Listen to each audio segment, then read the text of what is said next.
Chapter 881. Yang Potian and Yang Qingyi bid farewell and left to search for the whereabouts of Rockefeller and the people of the island nation. Tang Zheng returned to his room alone to rest. The others had been in a state of fear for the entire night. In addition, they had gone through a great battle. They were all exhausted and returned to their rooms to rest.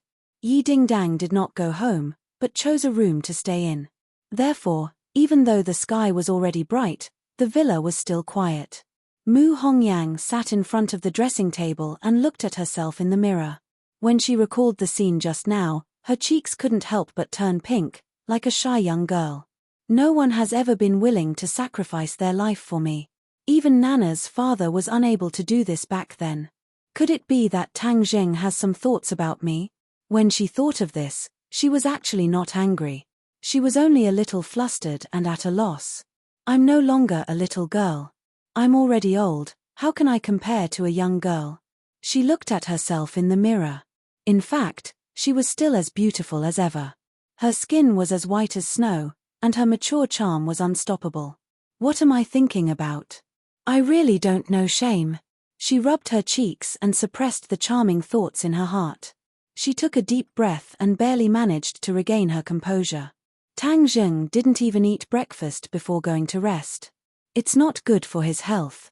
Moreover, after a great battle, he consumed a lot of energy. I'll go make some food for him. She went to the kitchen, cooked a bowl of fragrant noodles, and brought it to Tang Zheng's door.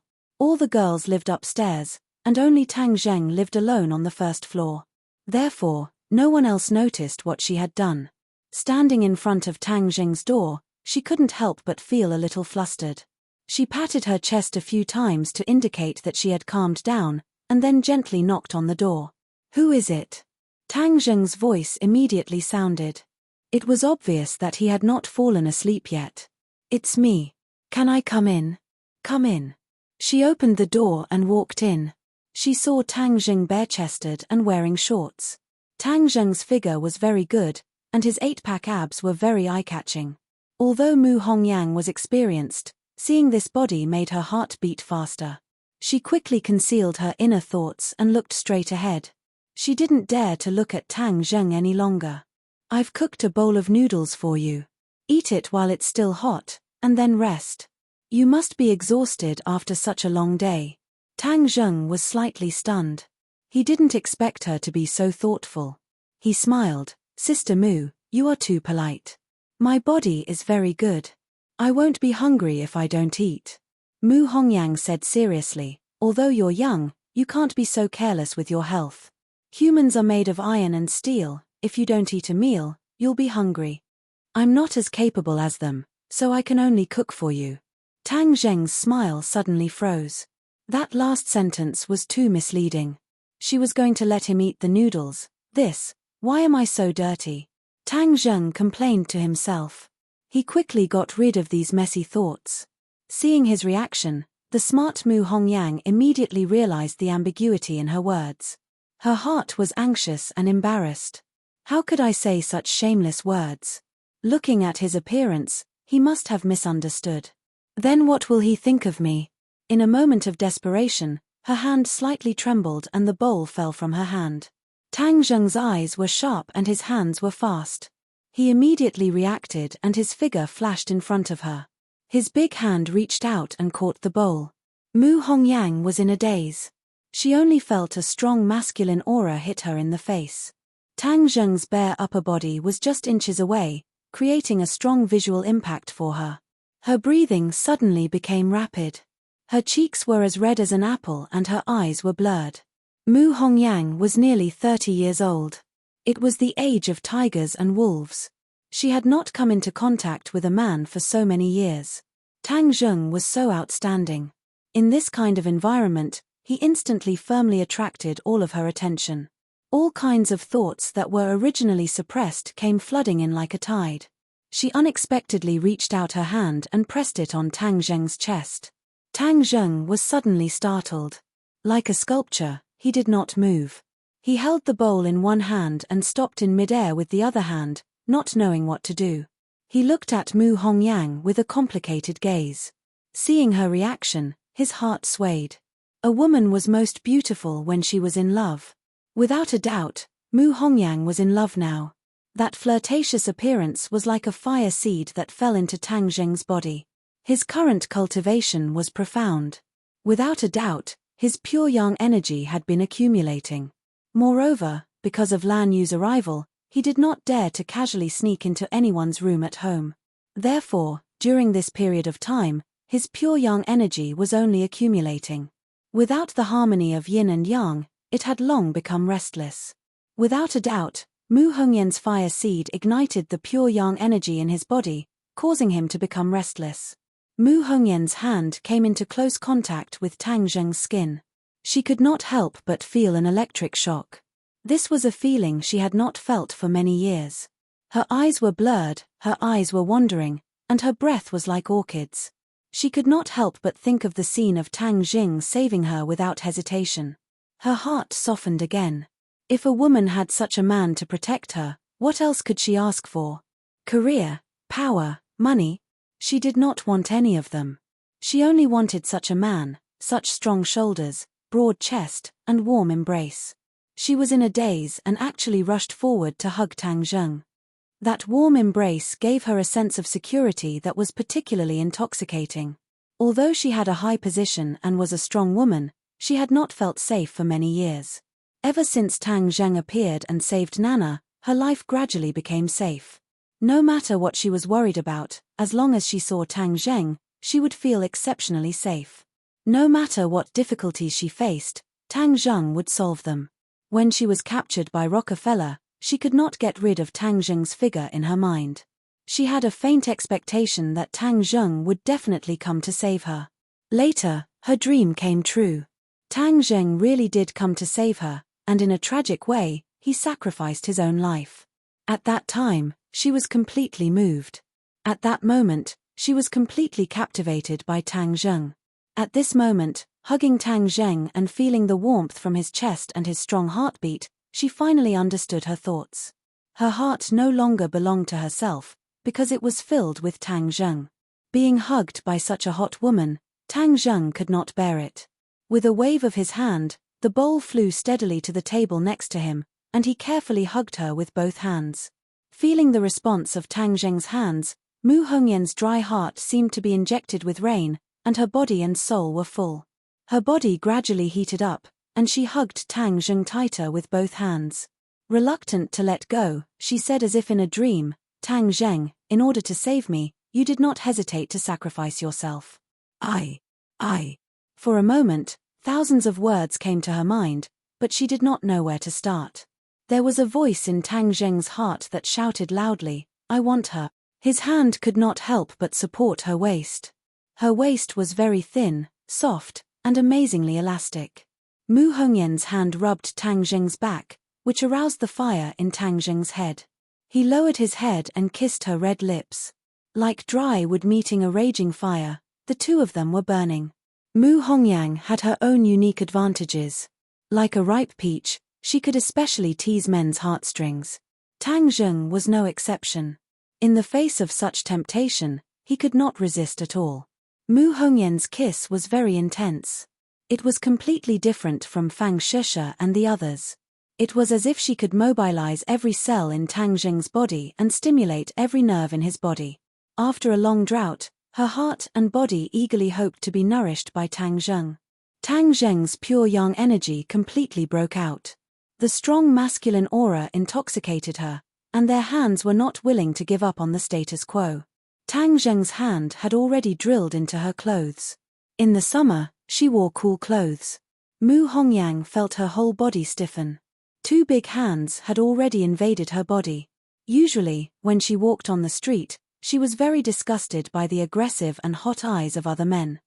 But for Tang Zheng, she only liked him.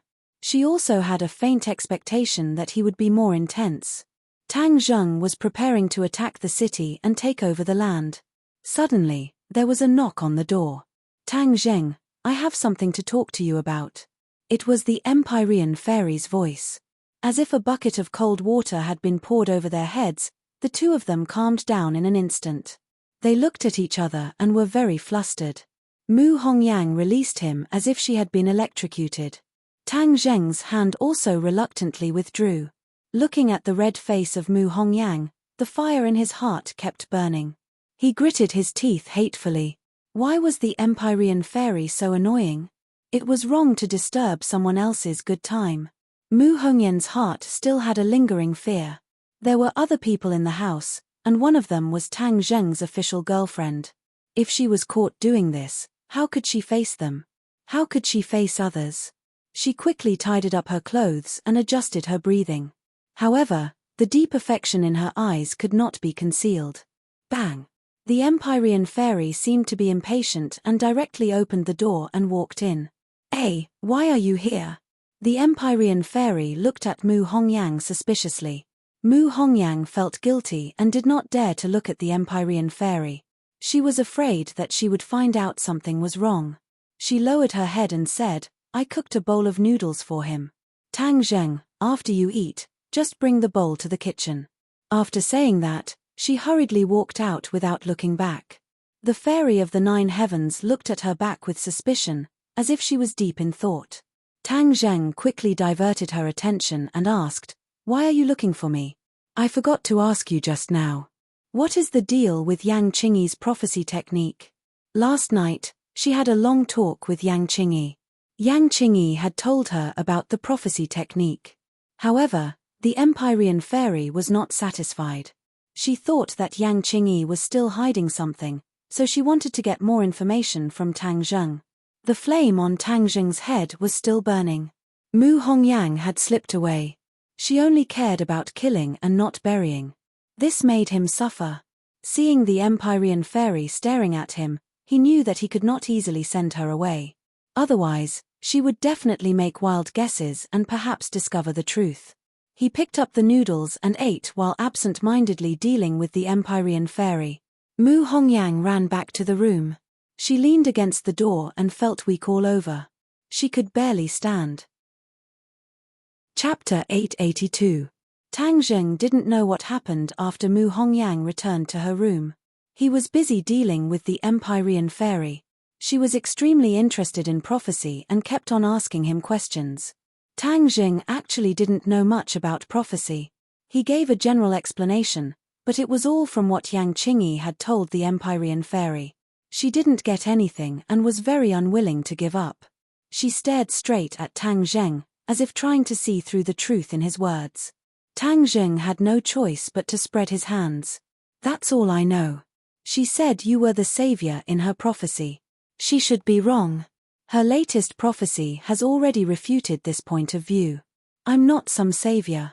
In any case, you played a big role in it. And from her description, it seems that the prophecy happened at Mount Buzhou. Tang Zheng nodded. There was no need to hide this.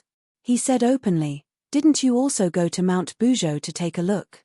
Did you find anything new with her prophecy? I'll investigate it myself. The Empyrean fairy said. Apparently, she didn't find anything new for the time being. All right, I've finished my noodles, so I'm going to rest. Tang Zheng carried the bowl into the kitchen, leaving the mysterious maiden of the 9 heavens to return to her room in deep thought. Tang Zheng returned to his room and lay down. His heart was 9, but the flames in his heart were still restless.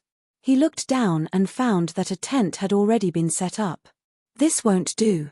I'll be finished if this kind of pure yang energy erupts. Moreover, it's at such a critical time. If the pure yang energy erupts during a battle, then I won't be able to keep my life. He got out of bed and tiptoed to the 2nd floor. Just as he was about to sneak into Mu Hongyan's room, Yi Dingdang suddenly opened the door and walked out. Oh no! Tang Zheng cried out inwardly, but there was no way he could retreat. He could only brace himself and ask, why aren't you resting? I'm not used to a new bed. What are you doing? Of course, Tang Zheng did not dare to say that he was looking for Mu Hongyang. He had an idea and took advantage of the situation to pull Yi Dingdang into the room. He closed the door and said, I missed you, so I came to look for you. Sweet talk. That being said, Yi Dingdang was obviously very happy. Mitch, you were still very introverted in high school. Why are you getting more and more thick-skinned now? Tang Zheng chuckled. Did he say so? Why didn't I notice? As he spoke, He reached out and hugged Yi Dingdang. "Hey, what are you doing?" Yi Dingdang felt as if she had been electrocuted. She quickly dodged, but she couldn't escape from Tang Zheng's evil claws. She was tightly held in his arms. "Why is your body so hot?" Yi Dingdang suddenly asked. "I missed you." Tang Zheng could no longer hold back the restless pure yang energy. His large hands began to misbehave. "Don't." Yi Dingdang's body stiffened. "There are so many people in the house. They will hear us." This was Yi Dingdang's first time living in Tang Zheng's house. She never thought that she would encounter such a situation. Of course, she couldn't help but panic. Tang Zheng gently comforted her. "Don't worry, the sound insulation is very good. They won't be able to hear us. Do you usually do this kind of bad thing at home? Aren't you afraid that others will find out?" Yi Dingdang suddenly asked. Tang Zheng couldn't help but sigh. This woman's brain circuit was really different. She could even think of this kind of question at this time. "How could that be?" Tang Zheng said without blinking. He decided not to give her a chance to speak. He leaned over and kissed her. Yi Dingdang tenderly cried out and could no longer say a word. In fact, after experiencing yesterday's incident, she was also a little scared. She just didn't show it. Now that she was alone with Tang Zheng and fell into his passionate kiss, her emotions erupted like a flash flood. After a brief resistance, she devoted herself wholeheartedly and passionately responded to his demands. The two quickly fell on the bed and rolled into a ball, entangled together. This time, Yi Dingdang clearly felt a hot qi enter her body and wander through her meridians. Tang Zheng also felt a cool pure yin energy enter his body and gradually neutralize the restless pure yang energy. Finally, it turned into qi and gathered in his dantian. Yi Dingdang had been deliberately suppressing her voice, but in the end, Tang Zheng's strength was too great. She had no choice but to let go of her body and mind to cooperate with him. Fortunately, the room's sound insulation was good. Otherwise, everyone would have heard this beautiful and moving sound. In the afternoon, when Tang Zheng woke up, there was no beauty beside him. This was because he had been driven out by Yi Dingdang and had to return to his room. The two were affectionate for a long time. Tang Zheng's pure yang energy was finally appeased. The qi in his body increased a little. "Ari, when will these sneaky days come to an end?" He sighed. However, even though he said so, he didn't dare to really publicize such a chaotic relationship. If he did, he was afraid that he wouldn't even have the opportunity to sneak around. He opened the door and walked out, only to find that everyone was gathered together. However, there were two more people in the living room. One was sitting, and the other was standing like a puppet. "Hey, Tian Chanzi, why are you here?" Tang Zheng asked curiously. His gaze involuntarily fell on the standing person. Huang Xiang. This was once a hedonistic young master. However, in the end, he was taken in as a puppet by Tian Chanzi. He also followed Tang Zheng for a period of time, but was later taken back by Tian Chanzi. He had always been puzzled as to what Tian Chanzi did with him. He didn't expect that he would be brought back today. Moreover, Tang Zheng clearly felt that the yin energy on his body was dense. It was almost the same as the people in the ghost realm. This was the dog days of June, but just by standing there, he was better than the air conditioning. Almost the entire hall's temperature dropped by several degrees, making people feel cold. Seeing Tang Zheng look at Huang Xiang, Tian Chanzi laughed. He waved at Tang Zheng and pointed at Huang Xiang. He said proudly, "Tang Zheng, look at my results." Tang Zheng suspiciously stared at Huang Xiang and said, "His strength has increased a lot." "Haha, it's more than a lot. He's almost at the peak. Do you know? This is the advantage of being a puppet. His cultivation speed is amazingly fast. I think he's not much worse than you. Do you know what his current strength is equivalent to?" The other party's yin energy was too heavy. He didn't have the conventional cultivation level. He could only rely on his combat ability to judge. Therefore, Tang Zheng couldn't tell. He shook his head and said he didn't know. Tian Chanzi seemed to have known his answer. He said proudly, "Golden Core 9th grade. It's higher than your Golden Core 7th grade. Hihi, are you jealous?" What? Golden core 9th grade? Tang Zheng was shocked. This was really beyond his expectations. One must know that Tang Zheng's cultivation speed was already heaven-defying, but Huang Xiang was even more heaven-defying than him. I found him an excellent yin place, surrounded by 100 ghosts, and not a single blade of grass grew. If an ordinary person were to go there, they would probably be scared to death. He has been silently cultivating there, and in the end, all the ghosts were absorbed by him, which is why he has reached such a level of cultivation. Furthermore, he is invulnerable, and has an indestructible body, which is similar to your primal chaos Vaja spell. Tian Chanzi was like a child showing off his toy, looking like he deserved a beating. The others were also shocked, especially Yi Dingdang. He had seen Huang Xiang before, but he never thought that his cultivation would be so powerful. After Tang Zheng recovered from his shock, he was not envious, and said, after all, he doesn't have his own consciousness, and is a puppet, just like a dead object. No matter how high his cultivation is, no matter how fast his speed is, why would I be envious? This was the truth. If he lost his consciousness and only pursued the increase of his strength, then he would be neglecting the essentials. Therefore, this was the power of a celestial walker. Under normal circumstances, his cultivation would increase at a godly speed. How could a puppet be compared to a celestial walker? Seeing that he did not hit Tang Zheng, Tian Chanzi was extremely disappointed, and said unwillingly, "Your mentality is really getting better and better. No wonder you don't have any inner demons. I don't know where you got such dog's hit luck. How could you not have any inner demons for no reason?" Tang Zheng had never told anyone about the matter of the Langya Pavilion. This was one of his biggest secrets, so of course he could not easily show it to others, so they did not know that he had used the exorcist mirror to do this. Tang Zheng smiled faintly, "Maybe this is because I'm handsome." Tian Chanzi was so angry that he glared at him fiercely and muttered, "Can handsomeness be eaten?" After a pause, he waved his hand at Fang Shisha, and Fang Shisha came in front of him. Tian Chanzi smiled with gratification, "Good disciple, you have become my disciple, but I haven't given you a gift. That little brat has made fun of me many times, saying that I am stingy. How could he know my thoughts? How could I be stingy with my own disciple? Here, I brought you a gift today." After saying this, he pointed at Huang Xiang. Everyone was stunned. He actually wanted to give a 9th grade golden core Huang Xiang to Fang Shisha. Your cultivation is still too weak, so you will always be at a disadvantage when you meet enemies. Therefore, with him protecting you, normal people will definitely not be able to harm you in the future. Disciple, do you think this gift of mine is good? Tian Chanzi looked at Fang Shisha with shining eyes, as if he was waiting for the word good from her mouth. Fang Shisha was stunned. She never thought that she would have such a powerful puppet to protect her, and for a moment, she was at a loss.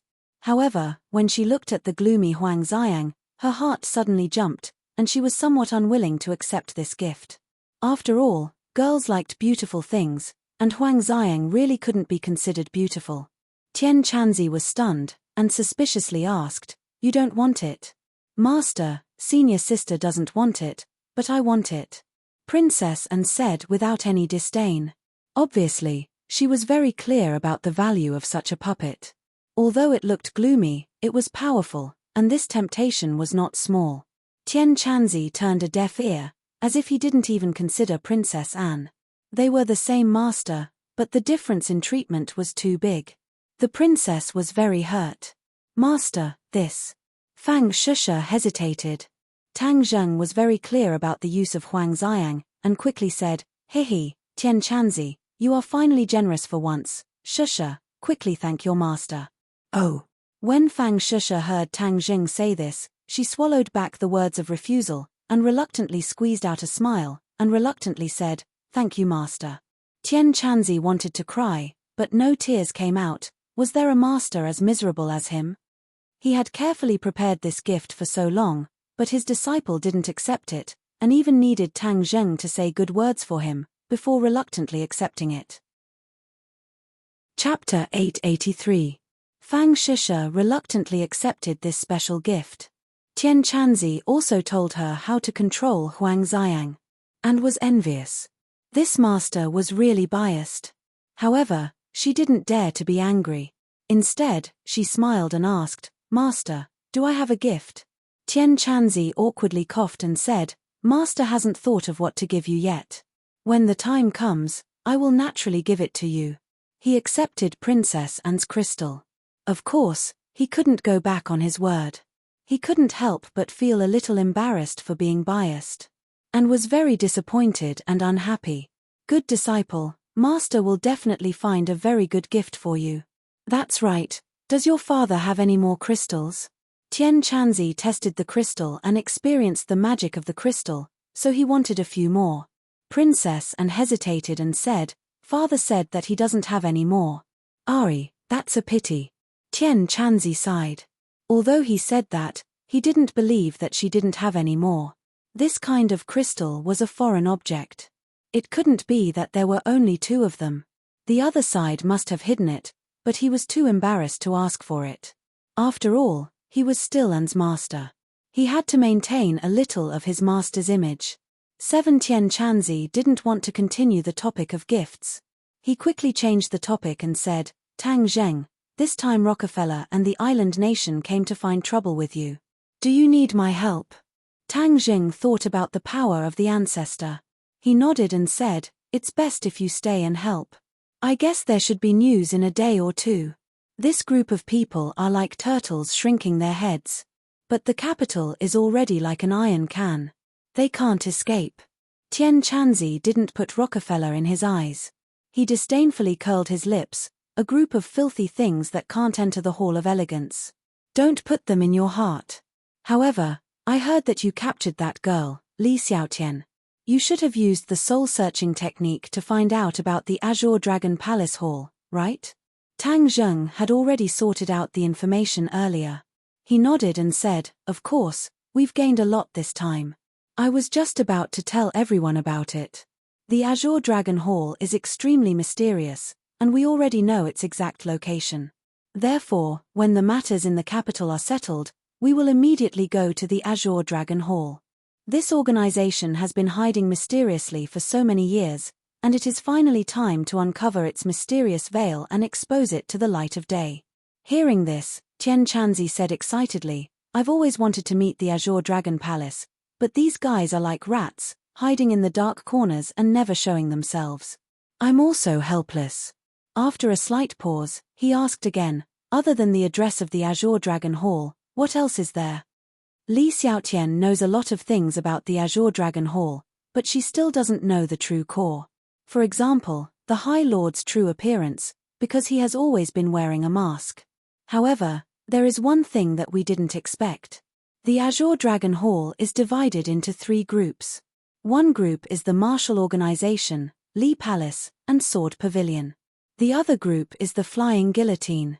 This is an extremely powerful group of assassins, and we have already seen them in the 100,000 Mountains. At that time, we killed the Flying Guillotines group and almost wiped out the majority of them. I thought that the Flying Guillotine was almost completely destroyed by us, but now I understand that my thinking was too simple. How is it too simple? Not only Tian Chanzi, but even the Empyrean fairy pricked up her ears. The Flying Guillotine's numbers are far more than that. That is only a part of it. In other words, we haven't destroyed the Flying Guillotine's core. Tang Zheng said in a heavy tone. Those are all martial scholars. Could it be that the Azure Dragon Hall has nurtured so many martial scholars? Tian Chanzi was extremely shocked. He now understood the original composition of this world. There shouldn't be so many martial scholars. That is the truth. Li Xiaotian's information confirmed this point. As for how many members there are in the Flying Guillotine, even Li Xiaotian doesn't know. Tian Chanzi's thick eyebrows twitched, and said, "This Azure Dragon Hall is really powerful.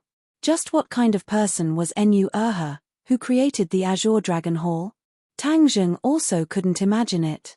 However, since the other party was able to expel all the cultivators in this world, it was enough to show how powerful he was. Then what about the third group? Empyrean Fairy asked. The third group is the Azure Dragon Hall's consecrators. Actually, we have already seen them.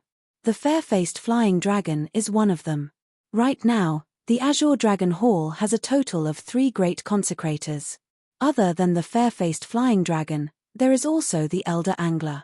The last one is very mysterious. It is said that she is a woman. Even Li Xiaotian has never seen her before. These consecrators are very powerful. Among them, the fair-faced flying dragon's cultivation is the weakest. However, you have already seen it. He is already a martial king. Tang Zheng spoke tirelessly. His heart was also stirred up. The layers of mysteries of the Azure Dragon Hall were unveiled. What was revealed was a truth that shocked even Tang Zheng.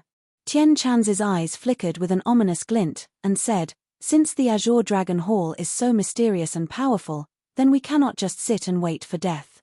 This time, we must take the initiative to attack and give the other party a fatal blow." Tang Zheng nodded his head in agreement. This was also his point of view. If the other party received the news and escaped, then they would not be able to find him in this boundless land. Therefore, you did the right thing. You must not let that girl surnamed Li go back and spread the news. In order to avoid future troubles, we must get rid of her now. Tian Chanzi said decisively. With a thought from Tang Zheng, Li Xiaotian flew out from Sumeru World and lay on the sofa motionless. Tang Zheng looked around and discovered that everyone was curiously looking at Li Xiaotian. Even Nana was no exception. Nana was ignorant and asked curiously, "Is Sister Li asleep?" She had seen Li Xiaotian before and had a deep impression of him. Tang Zheng's heart moved. The child was here, so he naturally could not kill her at home and dirty the house. Thus, he smiled at Nana and said, "Nana, go back to your room and play." "Oh."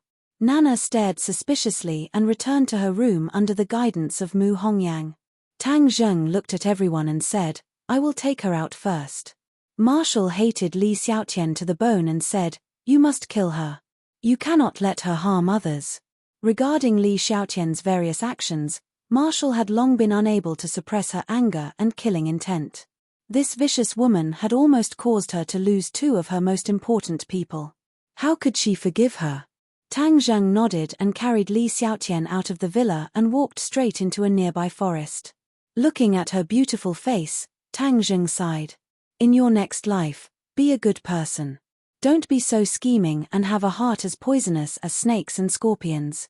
Tang Zheng was about to put her down when he discovered that she was slowly opening her eyes and waking up. Tang Zheng's heart trembled and he subconsciously let go of her hand. Bang! Li Xiaotian came into close contact with the ground. She cried out, "It hurts, it hurts." Tears actually flowed out of her eyes as she cried like a pear blossom in the rain. Tang Zheng was shocked as he looked at her in disbelief. Didn't she become a fool because of the soul-searching technique? How could she still cry out in pain so clearly and even cry? Especially that gaze just now, it was incomparably clear, like a baby's eyes, without any impurities or emotions. This was completely different from the dim and unfocused eyes of a foolish person. Tang Zheng's heart jumped. Could it be that something unexpected had happened? However, his strength was much higher than Li Xiaotian's, so he was not worried. Even if there was a problem, he could personally take care of her. Li Xiaotian cried as she wiped the tears from her eyes. She turned her head and looked at Tang Zheng with a wronged expression and said, "Why did you throw me to the ground? It hurts." Her eyes were red and she had a pitiful look on her face. Tang Zheng did not dare lower his guard. He coldly snorted and said, "Stop pretending. How can this amount of pain be considered?" He was already certain that Li Xiaotian had not become a fool. Vampires would not become foolish under his soul-searching technique, so the after-effects of the soul-searching technique could not be lumped together. It was just that most people would become foolish, and a small portion would be less affected. "You say I'm pretending? How can this be an act? You can try it yourself if you don't believe me. My butt really hurts." She gently rubbed her butt as she mumbled, "Li Xiaotian, at this point, you can stop acting." Tang Zheng said coldly, "Li Xiaotian? You said my name is Li Xiaotian? Ah, why can't I remember who I am? Where is this, and who are you?" Li Xiaotian's clear eyes were filled with confusion. She hugged her head and shook it vigorously. "Am I really called Li Xiaotian? What kind of person am I? And who are you to me?" Li Xiaotian fired out a series of questions that made Tang Zheng dumbfounded. Could it be that the after-effects of the soul-searching technique was to erase her memories? No. He definitely could not believe her so easily. Tang Zheng secretly clenched his teeth as he recalled Li Xiaotian's actions. She was too cunning. What if she was pretending? Can you answer my questions? I'm so scared. Why can't I remember anything? Why did I become like this? Her face revealed a panicked expression that was very realistic. For a moment, Tang Zheng could not tell if it was real or fake. Tang Zheng clenched his fists. At this time, killing her would be as easy as flipping his hand. Tang Zheng secretly circulated his true qi, preparing to make his move. Li Xiaotian suddenly grabbed Tang Zheng's clothes and looked at him pitifully, saying, "You were hugging me just now, so you must be my friend, right? Tell me what happened. I'm so scared." Her eyes were as clear as the world's purest spring water, just like a baby's eyes. This made Tang Zheng's tightly clenched fists loosen a bit. A thought kept urging him in his mind, "Kill her. She is a liar. This is a lie. You can't be fooled by her." But when Tang Zheng looked at those eyes, he knew that they were not the eyes of the Li Xiaotian of the past. Even if Li Xiaotian pretended to be pitiful, her eyes were still filled with craftiness. Tang Zheng had been with her for a long time, so she definitely could not fool him. But when he looked at that familiar face, he could not help but think of her misdeeds. Chapter 884. Tang Zheng looked into her eyes and wanted to make a move several times, but he gave up in the end. If she really lost her memories, then he wouldn't be killing the real Li Xiaotian, but a completely new person with no memories. If she was still the original Li Xiaotian, then he wouldn't hesitate and wouldn't show any mercy. Could it be that this was the will of the heavens, giving her a chance to turn over a new leaf? This was equivalent to her being reborn. "You really don't remember anything from the past?" Tang Zheng asked. Li Xiaotian shook her head. I don't remember anything." "You're not lying to me. Why would I lie to you? I've never lied to anyone." Tang Zheng had always wanted to find a flaw in her. As long as there was a trace of a flaw, he would make a move without hesitation. But he didn't find a single flaw. It seemed that he wouldn't be able to figure it out with just a few words. Since that was the case, then he would deal with her a bit more. He didn't choose to go home. Instead, he took her out of the small forest and into the bustling street. When observing a person, it was best to blend into the environment.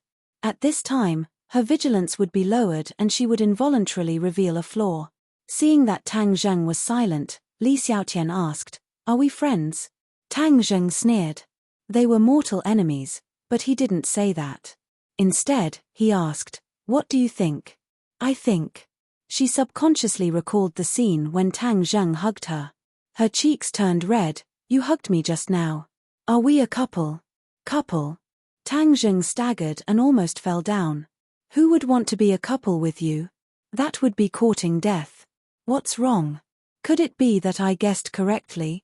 Li Xiaotian asked with bright eyes. "No," Tang Zheng said in a bad mood. "No means no. Why are you so fierce? So scary." Li Xiaotian pouted, looking pitiful. Tang Zheng glared at her speechlessly. "You dare to say that I'm scary? You're the one who's scary. Then why don't you tell me about my past?" Li Xiaotian said with a smile. "What happened to you in the past?" Tang Zheng muttered to himself. If he told her the truth, how would she feel? But if she really had no memory, wouldn't that make her become the black-bellied woman in the past? That would be a great sin. Tang Zheng thought for a while and said, "You used to be an ordinary girl." "Ordinary girl? Don't I have anything special about me?" She seemed a little disappointed. "What do you want to be different?" She tilted her head and thought for a while before shaking her head and saying, "I don't know either." The two of them chatted casually. Tang Zheng had been secretly observing her reaction, but he hadn't found any flaws yet. Suddenly, a scream broke the silence. Tang Zheng hurriedly turned his head to look at the source of the sound. He saw a woman standing on the street screaming, staring at a child in the middle of the road. A car was speeding towards the child. He had already stepped on the brakes, but it was too late. The woman had been scared silly. She was like a puppet, only knowing how to scream. There was no doubt that the child must be her child. Seeing a child about to die under the wheel of a car, Tang Zheng was ready to save the child but found that a figure had already rushed over like lightning and hugged the child. Bang! The car hit the person. She and the child flew up together and fell to the ground far away. But she always held the child in her arms and let her back touch the ground. Tang Zheng was also stunned by this scene. It was Li Xiaotian who saved the child. The real Li Xiaotian would never do such a thing. She would only think about herself. Why would she risk her life to save a little life that had nothing to do with her? All of this subverted Tang Zheng's understanding and reduced his suspicion of Li Xiaotian by a lot. However, seeing her rush out quickly and use such a clumsy method to save the child, Tang Zheng was a little confused. Li Xiaotian's power was still there, but she had lost her memory, so she didn't know that she had such great ability. Just now, she had only reacted instinctively and rushed over as fast as she could. Then, she didn't know what to do next. So, she was directly sent flying. If she dies from the collision, then I don't have to worry about whether to kill her or not. No, this was too despicable. Tang Zheng hurriedly shook his head. She risked her life to save someone, but he cursed her to die. This was too immoral. He rushed over quickly and found Li Xiaotian lying on the ground, grimacing and twitching her mouth in pain.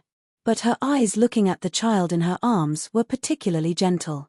She gently touched the child's face and asked with concern, "Little friend, are you okay?"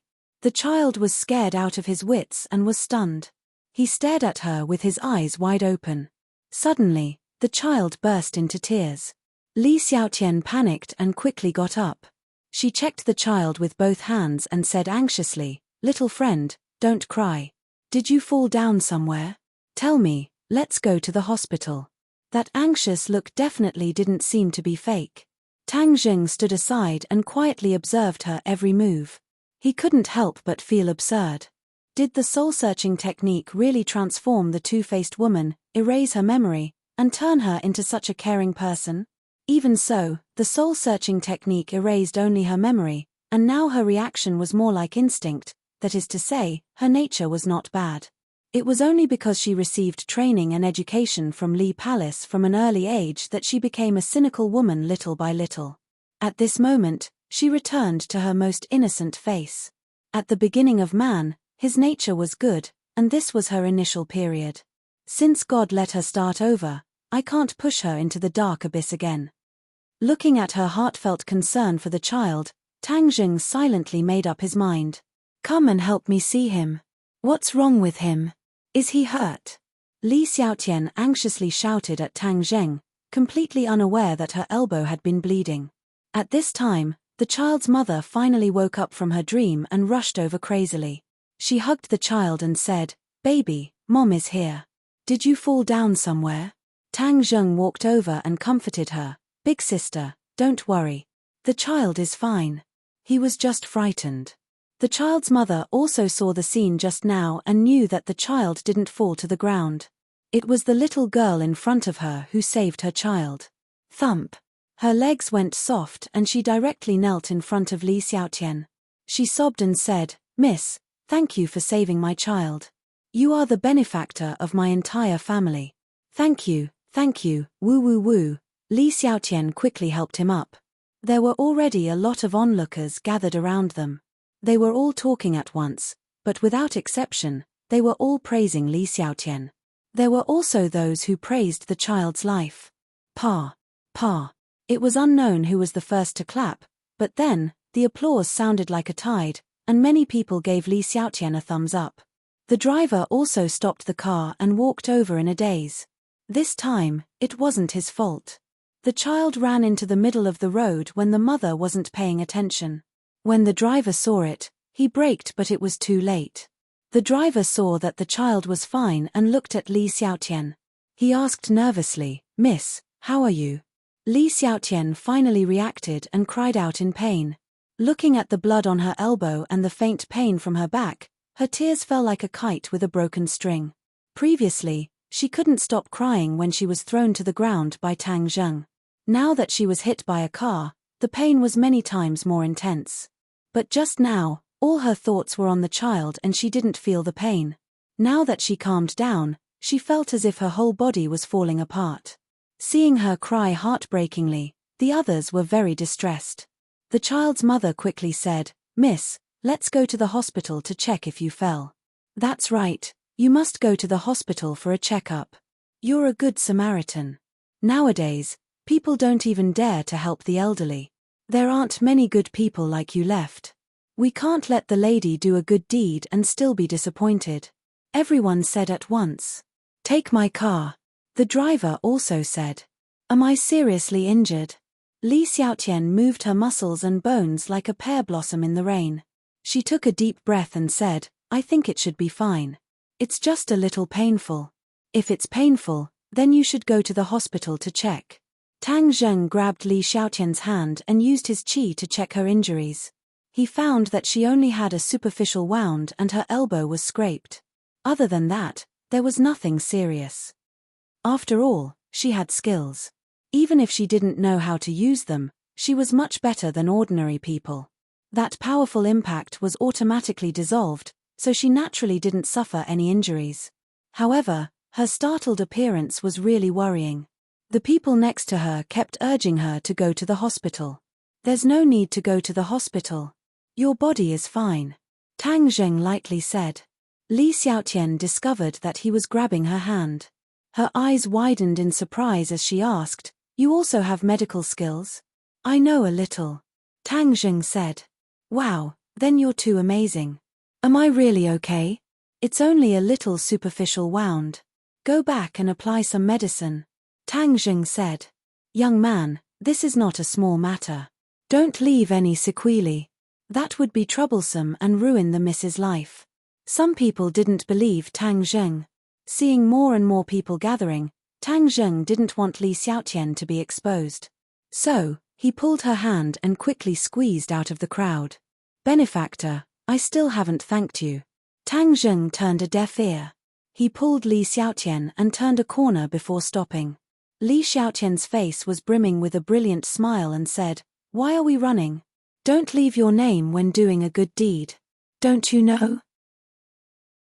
Chapter 885. It was already late and the villa was lit up with bright lights. A group of people were sitting together watching TV. "Our station is reporting that a courageous act happened in Beijing this afternoon. A woman rushed into the street without a care for her own safety. She would rather be hit by a car to protect a child she did not know. She did a good deed without leaving her name and quietly left. Fortunately, she was not injured. Next, please watch the latest report from our station's reporter." The host of the TV station reported with perfect pronunciation. The scene changed. It was the mother and child of the child involved, as well as other onlookers. Everyone was talking at once, describing the scene they saw, praising the woman who acted bravely for a just cause, admiring her actions. Finally, the host concluded, "Who said that the world is cold and there are no good people? This is the living Lei Feng of the new era, a practitioner of positive energy." As a mother, Mu Hongyan's attention was attracted by the news. She subconsciously hugged Nana tightly. Nana looked at the TV and said, "Mom, is that Sister Superman?" Mu Hongyang laughed involuntarily. "She is not Superman. She is a brave sister. Even if she is Superman, she is not as good as brother," Nana said in a childish voice. In her heart, Tang Zheng was the most powerful person in the world. Looking at her incomparably serious expression, Mu Hongyang sighed in her heart. Yes, there is no one in the world more powerful than Tang Zheng, at least to the mother and daughter. So when you grow up, you have to learn from this sister. You have to be a brave girl, understand? Mu Hongyang said patiently. Nana nodded heavily. Nana will become a brave child. This sister is so good. Mom always says that good people have good lives. Is this sister the same? Of course, so you have to be a good person. Yes, Nana will remember. The others also saw the news and thought at the same time that if they were in her shoes, they would definitely do the same. However, if an ordinary person dared to do this, it would require a lot of courage. They couldn't help but admire him from the bottom of their hearts. Suddenly, the sound of footsteps came from outside the door. Nana jumped down from Mu Hongyan's arms and ran to the door while shouting happily, "Brother is back." Creak. The door opened, and two figures stood at the entrance. Everyone turned their heads to look, but in an instant, their eyes turned cold as they looked at Li Xiaotian beside Tang Zheng in disbelief. "Wow, Sister Li Xiaotian, you're back too." Nana was still a child, so she didn't know who Li Xiaotian was, so she greeted her obediently. Li Xiaotian's face also lit up with joy. Although she didn't remember Nana, but looking at Nana's appearance, she couldn't help but exclaim, "What a cute little girl."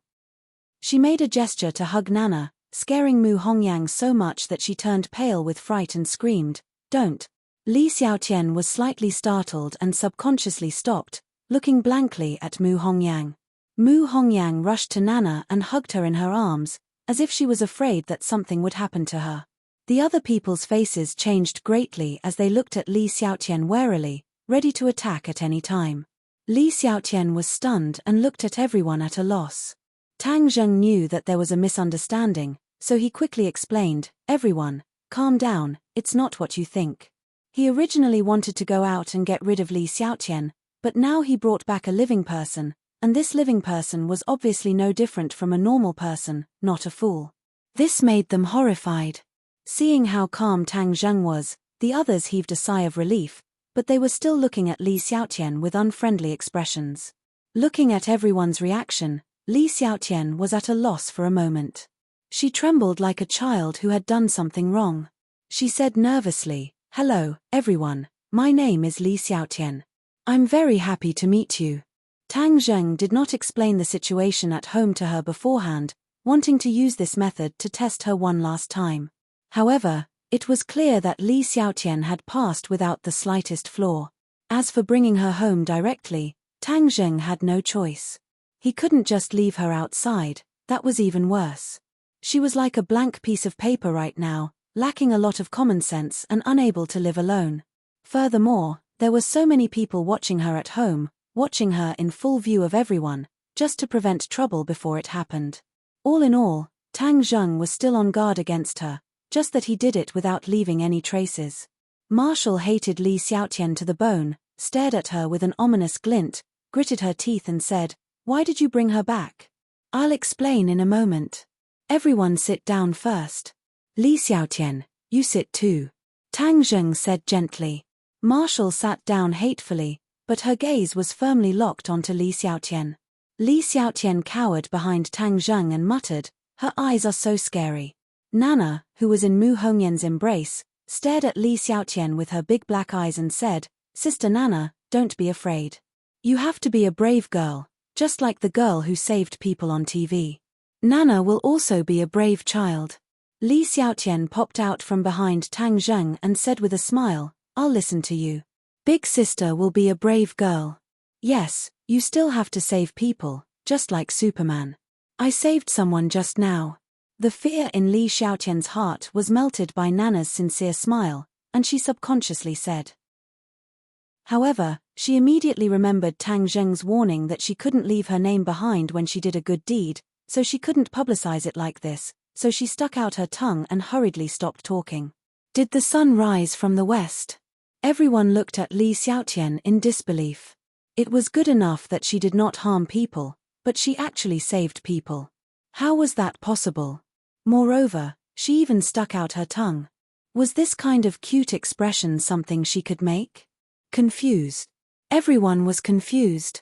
Seeing everyone looking at her as if she was an alien, Li Xiaotian stuck out her tongue and said embarrassedly, "Tang Zheng said to not leave your name behind when doing good deeds. I won't say that again. Not leaving your name behind when doing good deeds. Come on, have you ever done a good deed?" Everyone looked at each other and really did not understand what was going on. Tang Zheng coughed and motioned for everyone to sit down and talk. Then, he told the truth. Li Xiaotian lost her memory.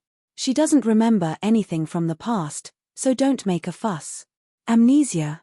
How was that possible? This kind of thing could be understood if it happened to other people, but for it to happen to Li Xiaotian, it was inconceivable.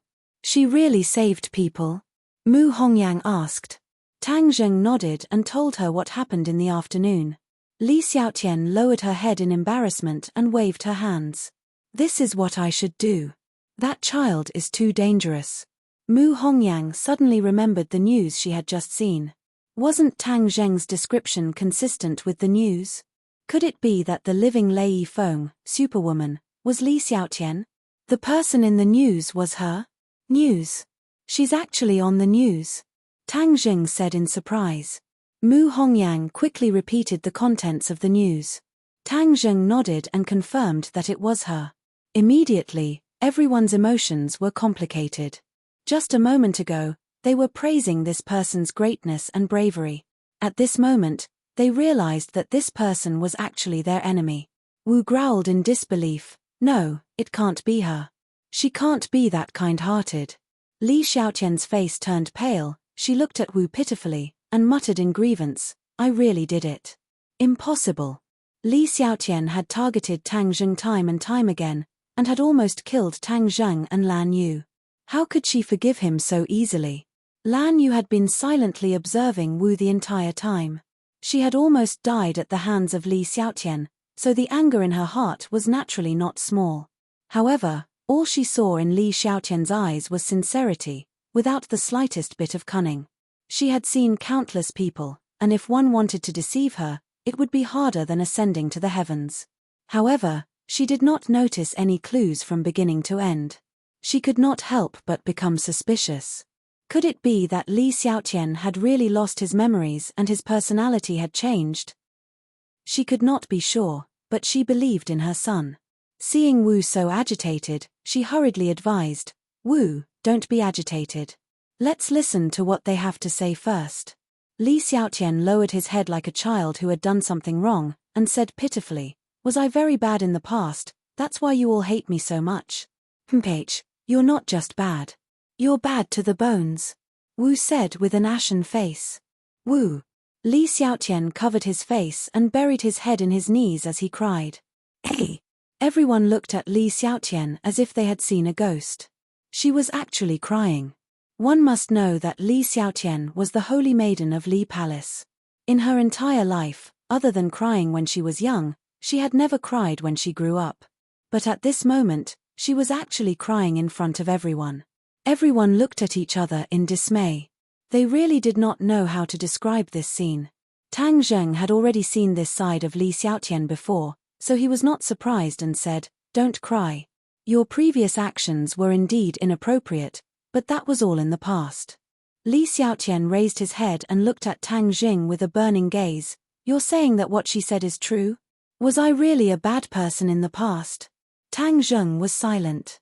This matter would be exposed sooner or later. It would be more useful to say it earlier than to hide it. Seeing that Tang Zheng had tacitly agreed, Li Xiaotian's face turned ashen. His face was pale as he muttered to himself in distress. Why is it like this? How could I be a bad person in the past? I don't want to be a bad person. I want to be a good person. I want to be a good person who saves people. When I saved that child, I was very happy. I like that feeling. I don't want to be a bad person. Her nagging appearance was extremely painful and made people's hearts ache. But when they thought of her previous actions, they could not sympathize with her. Tang Jing patted her shoulder. For a moment, he did not know how to comfort her. Who would have thought that Li Xiaotian would take the opportunity to lean on his shoulder and tightly grasp his hand and say, I want to be a good person, not a bad person. Seeing her tightly grasp Tang Jing's hand and even intimately lean on his shoulder, everyone's expression became strange. How could a life and death enemy become so intimate in the blink of an eye? Moreover, after losing his memories, why was Li Xiaotian so weak? Chapter 886. After Tang Zheng comforted her for a while, Li Xiaotian finally calmed down and sent her back to her room to rest. When Tang Zheng came downstairs, he saw that everyone was staring at him. Everyone, lower your voice. Tell me what you think. Tang Zheng knew that everyone had yet to speak freely, so he spoke out all the questions in his heart. Why didn't you kill her? Wu Yu looked at him resentfully and asked. I wanted to kill her. If she was still the Li Xiaotian of the past, then I would not hesitate to kill her. But when she woke up, she found that she had lost all her memories and was no longer the Li Xiaotian of the past. I killed a stranger. How could it be a stranger? She's still Li Xiaotian. Marshall was overbearing. You all know about her actions of saving people. Do you think that if it was the real Li Xiaotian, she would do that? So I feel that she is no longer the original Li Xiaotian. It's easy to change mountains and rivers, but it's hard to change one's nature. Tang Zheng did not deny it, and only said, if she really becomes the Li Xiaotian of the past, then I will personally end her. Marshal Qi was obviously dissatisfied with Tang Zheng's actions. Fang Shisha did not have much contact with Li Xiaotian, so she was kind-hearted and did not blame Tang Zheng. Instead, she asked curiously, then do you think that she will become like before? Tang Zheng was momentarily at a loss for words, because she was also unable to give a definite answer. Look, even you can't be sure. What if she becomes like before? So it's better to kill her as soon as possible. Marshall insisted, if you can't do it, I'll do it. No way. Tang Zheng would not let Wu's hands be stained with innocent blood.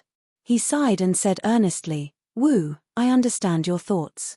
Her past actions were indeed very bad, and I also hate her, but how can a person not be wrong? As the old saying goes, knowing one's wrongs and being able to change is the greatest. Furthermore, a prodigal son turning back is not worth changing. If she really becomes a good person, why should we kill a good person? You're eloquent. I can't win against you. Marshall said angrily. What do you think? Tang Zheng turned his gaze to Lan Yu. She was the person involved and had the most right to speak. Lan Yu looked at his son with a burning gaze, and only after a long time did he say, Tang Zheng, you are a kind-hearted person. I am very gratified. Since you think you can give her a second chance, then I agree. Although Lan Yu was a bit hesitant, seeing how resolute her son was, she agreed. Mu Hongyang nodded and said, actually, she saved that innocent child today, which at least proves that she is a good person at this moment. Since she is a good person now, and also has a good heart, we can't kill her now. She was a person with a child, so she could especially understand how that child's family would feel if Li Xiaotian did not make a move today, so she wholeheartedly agreed with Tang Zheng.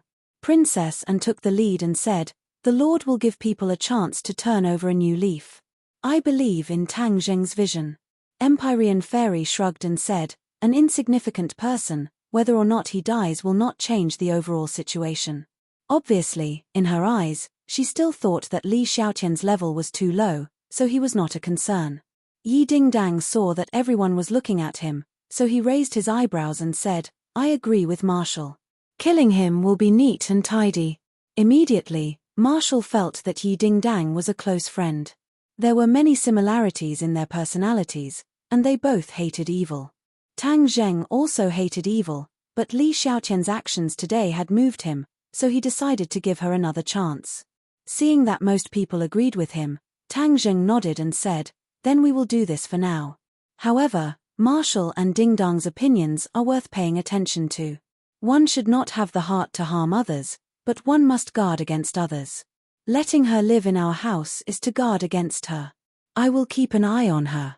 If she dares to act blindly without thinking, I will definitely not show mercy. Marshall said with a murderous aura. Tang Zheng did not oppose. Actually, as long as we guide her, if she really stands with us, then in the future when we deal with the Azure Dragon Palace, she might be able to play an unexpected role. Empyrean Fairy said meaningfully. Tang Zheng's heart moved as he understood the Empyrean Fairy's meaning. If Li Xiaotian was a spy, then it would be twice the result with half the effort. But there were too many variables, so they did not dare to take such a risk and let Li Xiaotian return. Moreover, they had already dealt with Rockefeller, so they wanted to point their swords at the Azure Dragon Palace. There was no need to take such a risk. No need. Tang Zheng rejected. Empyrean Fairy said without thinking, then pretend I didn't say anything. Where's Tian Chanzi? How come I don't see him? Tang Zheng looked around but did not find Tian Chanzi's figure. Master went to live somewhere else. He said that the smell of women here is too strong. Fang Shisha said with a smile. Tang Zheng didn't know whether to laugh or cry. Speaking of morals, if he wants to stay, I won't let him stay. In this villa, other than Tang Zheng, everyone was a woman. Even the mosquitoes were female. The smell of cosmetics was indeed heavy. However, Tang Zheng's 9-yang holy body was very suitable for this place. The next day, Tian Chanzi came early in the morning. When he heard about Li Xiaotian's situation, he did not have much of a reaction. Just like Empyrean Fairy, he did not put Li Xiaotian in his eyes and thought that it was not related to the overall situation. Not long after, Yang Potion's call came. It turned out that the enemy's whereabouts were already known. Tang Zheng was overjoyed. The Yang family did not disappoint him. They actually dug out the whereabouts of this group of people so quickly. Although everyone took the initiative to volunteer, in the end, only Tang Zheng, Tian Chanzi, and Lan Yu participated in the operation. The others stayed at home. The enemy was not weak, and he did not know what moves they had. Therefore, it was better to be careful and not let too many people participate in the battle. Although the others also wanted to participate in the battle, they had no choice but to work hard at home and continue to cultivate. Lan Yu was very happy to see that Tang Zheng actually agreed to her travel, and looked at him deeply. Although Tang Zheng did not respond, she still felt that her relationship with him was improving. Perhaps in the near future, she would be able to hear him call her mother. The three of them arrived at the agreed location with Yang Potian. This was a wide street, and it was actually the embassy area. There were embassies of various countries in this place. Among them, the embassy of the Atlantic Empire was the largest and most conspicuous. The entrance was guarded by tall soldiers armed with live ammunition. Ordinary people would not be able to enter at all. Tang Zheng faintly discovered that there were already many suspicious Hua Xia faces on the streets, staring at the Atlantic Empire's embassy from afar or close by. Yang Potian brought his son and grandson and walked over, and said, "We found these guys." "Where is it?" Yang Potian pointed to the Atlantic Empire's embassy. "They are hiding inside. These people are really cunning. I spent a lot of effort to dig them out. No one would have thought that they would openly hide inside the embassy. I have already sent people to monitor the embassy. They will not be able to escape." So those Hua Xia faces were from the Yang family. Tang Zheng suddenly realized that Rockefeller was indeed a group of cunning old foxes. Hiding in the embassy made Tang Zheng hesitate and not dare to barge in. This was Rockefeller's little thought. However, they had still underestimated Tang Zheng's determination. He had already prepared a case with the chief, so the other party definitely knew that these people were hiding in the embassy. However, the chief still tacitly agreed to Tang Zheng's actions, which meant that they had a premonition of the situation and a corresponding countermeasure. Since that was the case, what else did Tang Zheng have to worry about? Yang Potian did not know about this, and said worriedly, "If we were to barge into the embassy, then the nature of the matter would change. Shouldn't we be more cautious?" Tang Zheng snorted coldly, and said disapprovingly, "If we miss this village, we won't be able to have this shop. We can't guard them outside the embassy for a lifetime. If we wait for a long time, they will find a way to slip away, so there's no time to lose." "Are we really going to barge in? Then the impact?" Yang Potian said worriedly. "Even if the sky falls, I will carry it. Moreover, even if we get rid of them, we won't be able to step down. The Atlantic Empire is very powerful, but I, Hua Xia, am no longer the same as before.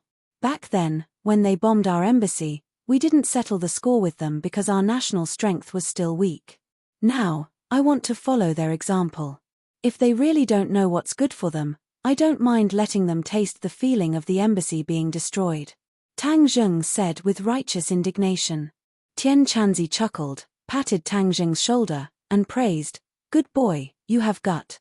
Yang Potian laughed bitterly in his heart. He looked at them speechlessly, but he did not hesitate to express his stance. "Then we will vote for them." The Yang family and Tang Zheng advanced and retreated together. Even if Tang Zheng wanted to attack a country, the Yang family would not hesitate to take the lead and follow. How do we get in?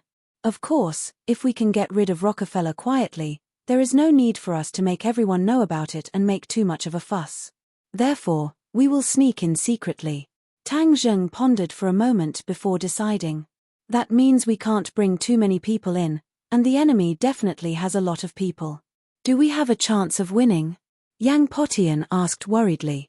I've fought with Nicholas before, so I know his background, so I think our chances of winning are very high. Tang Zheng said, but everyone still has to take care of themselves. After we deal with them, we still have to retreat unscathed. Don't worry, we can control the people outside at any time. If there really is too much danger, we can order the people outside to rush in and help at any time. At most, we can turn the world upside down. Yang Potian said indifferently.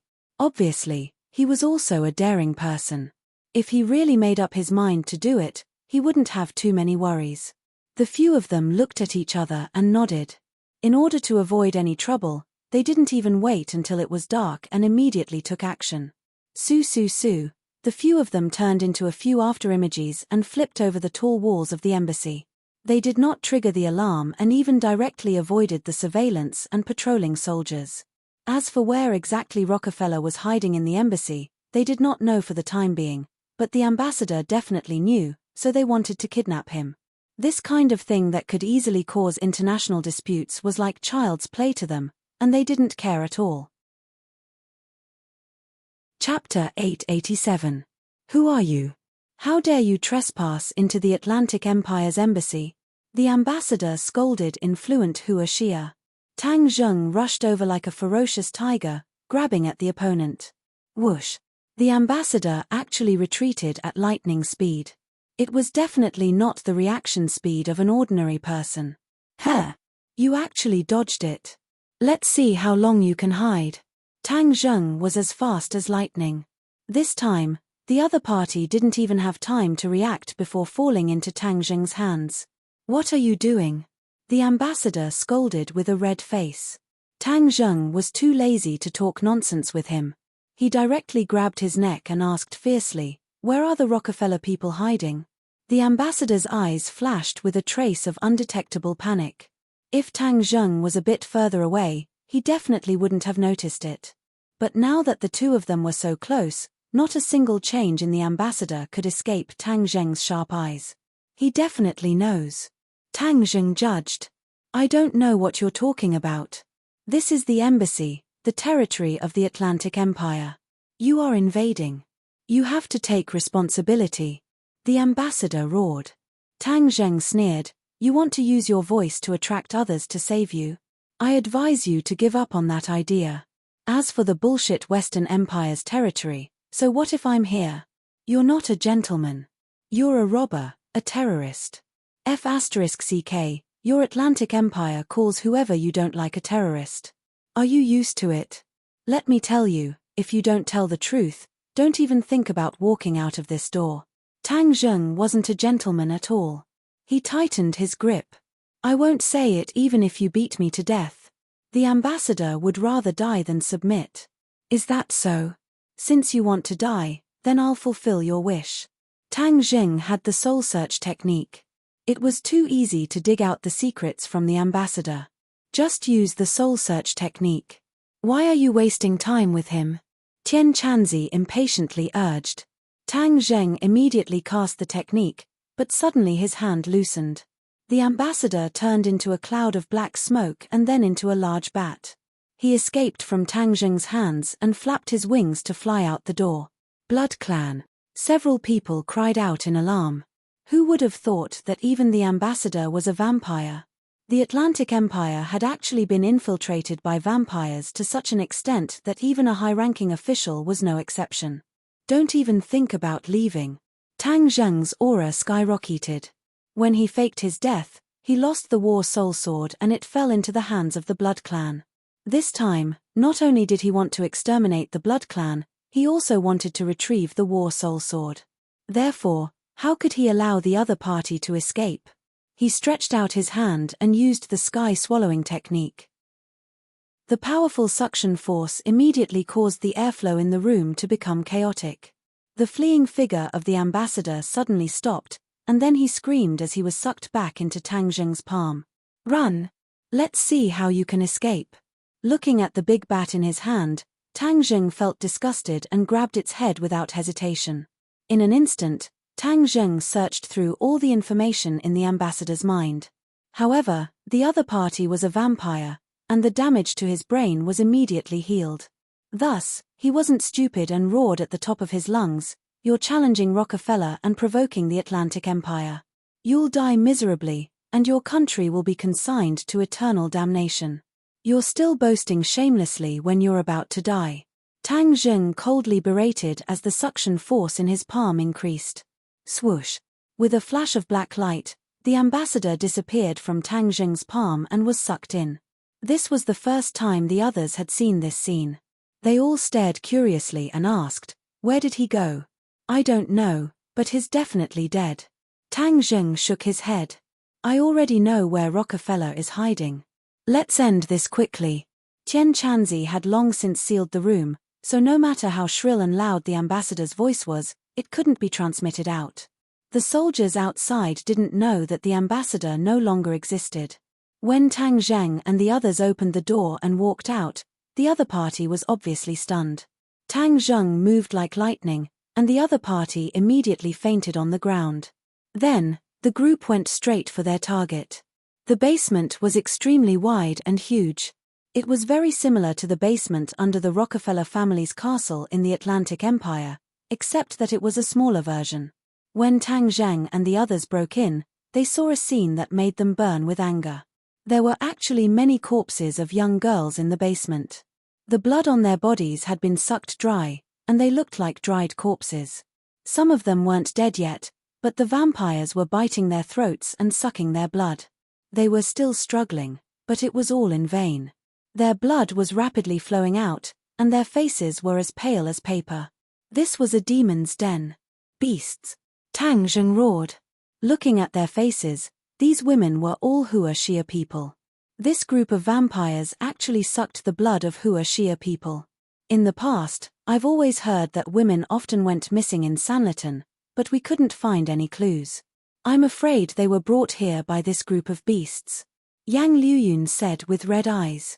That bar street was a place where many foreigners lingered, and many Hua Xia women were the most enthusiastic about these foreigners. There were even many who wanted to hook up with these foreigners.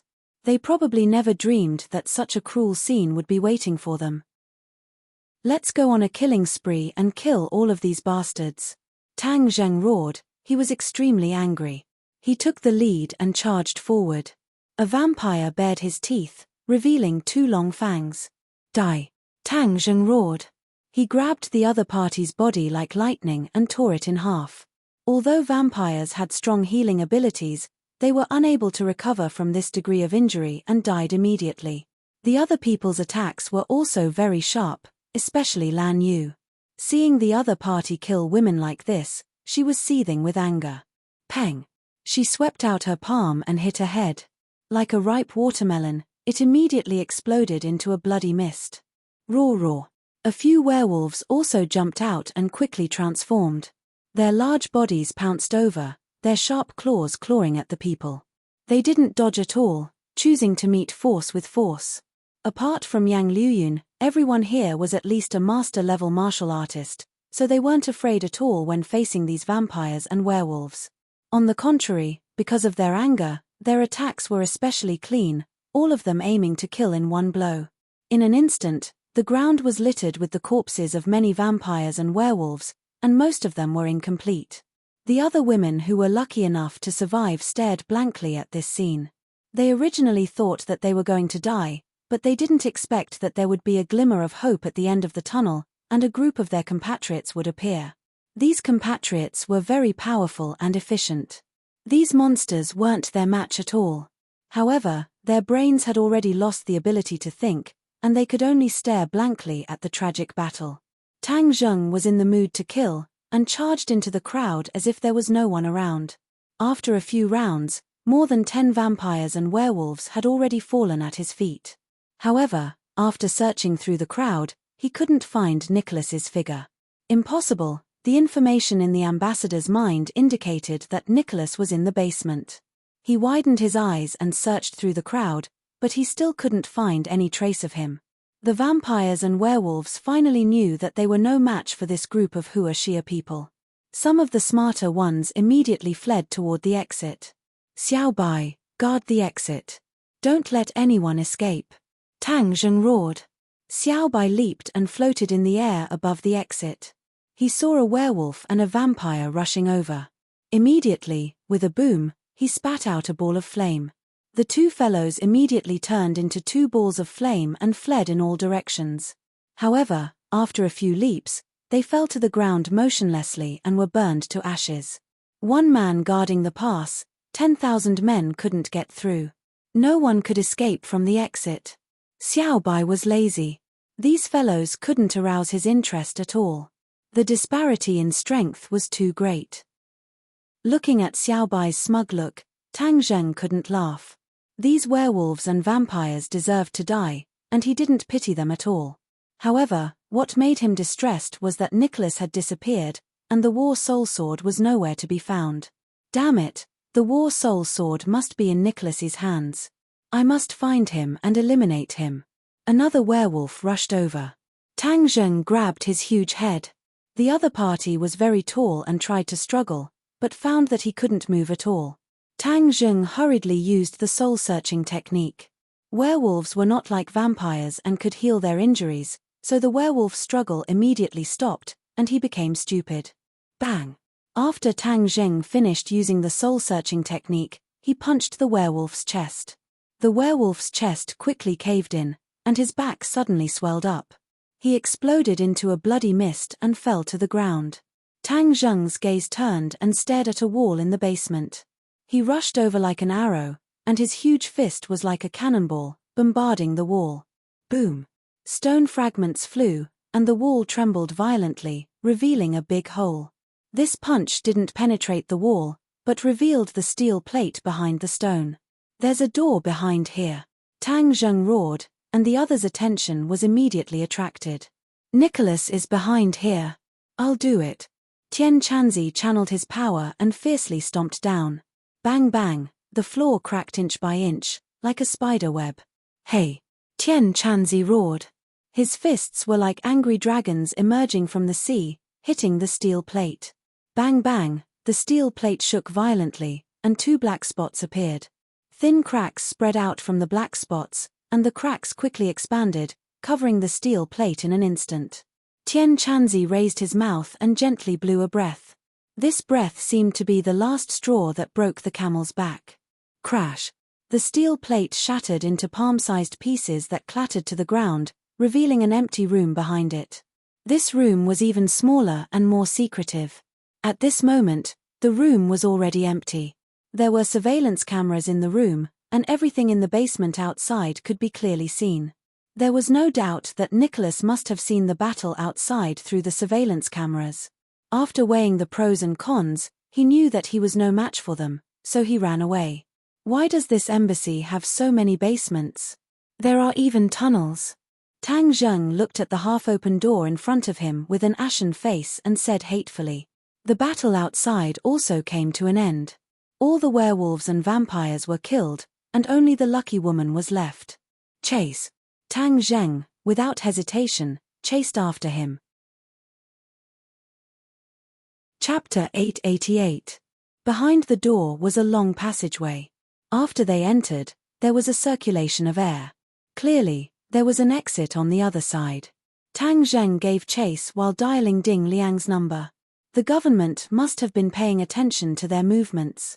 Perhaps they were already making the necessary preparations. If that was the case, why not give them a big gift and let them avoid the Atlantic Empire's accusations? After all, they would cause a serious diplomatic disturbance if they barged into the embassy. Without a doubt, the dirty things in the basement were the best excuse to retaliate. It was just a matter of whether the government dared to break into the embassy. He roughly described what he saw and told Ding Liang to report it to the higher-ups.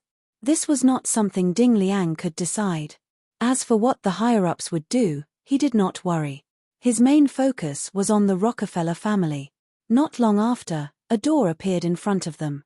Behind the door was a large warehouse filled with all kinds of vegetables. Tang Zheng looked back. The door was already closed and merged with the wall. He could not sense that there was another world behind the wall. This group of people was really cunning. They were obviously walking on a plank road, but they were secretly walking on a different path. This secret passage actually led to a warehouse. What was this place? There was another door in the warehouse. Tang Zheng pushed it open without hesitation. A burst of smoke and oil rushed into their nostrils. The noise was like a tidal wave. Everyone looked at the scene in front of them in disbelief. This was actually a huge kitchen, and it was bustling with activity. Everyone was busy, and there were all kinds of delicious dishes in the pot. Where are they? Tang Zheng growled. The chefs looked at the group of uninvited guests with puzzled faces. Did you see a few Westerners leave? Tang Zheng hurriedly asked. Everyone shook their heads and said they did not know. Suddenly, they were dumbfounded. The tunnel led here, how could they not see it? No, they must have been in disguise to escape the eyes of these chefs who were working hard. Come, let's go out and take a look. Tang Zheng did not give up. He rushed out of the kitchen with the others. Outside was a banquet hall. A wedding was being held. The bride and groom were holding the ceremony under the witness of all the guests. Tang Zheng looked up and glanced around. There were many foreign faces in this wedding. Could these be Rockefeller's men? Tang Zheng's heart moved, and he directly picked up the nearest foreigner and asked, "Are you Rockefeller's people?" The other party looked at him blankly, and then immediately became angry. Unexpectedly, he scolded him in fluent Hua Xia language. "Who are you? What do you want?" Tang Zheng raised his eyebrows. This person clearly wasn't very strong. Could it be that he wasn't one of Rockefeller's men? His gaze subconsciously swept towards the wedding stage. The groom was actually a foreign face, and the first few tables were also filled with foreigners. Tang Zheng immediately realized that this was a multinational couple. The foreign faces among the guests were not necessarily Rockefeller's people. This is bad. Tang Zheng was secretly anxious. According to his speculation, he was not far from Rockefeller. If he let him go like this, it would be harder to deal with him in the future.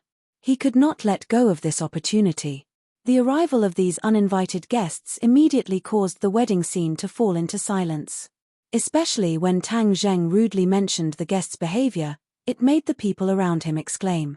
In an instant, everyone looked in their direction, pointing and whispering to each other. Tang Zheng acted as if he didn't see it. Although he disturbed the wedding of the couple, he had no choice. He cupped his fist and gestured to the crowd, saying, "Sorry for the disturbance. Did anyone see any suspicious people from the Atlantic Empire? Who are you? Who let you barge in? Hurry up and get him out." The bride's mother flew into a rage and rushed over like a swarm of bees. She finally found a foreign rich husband and could hold her head high among her neighbors.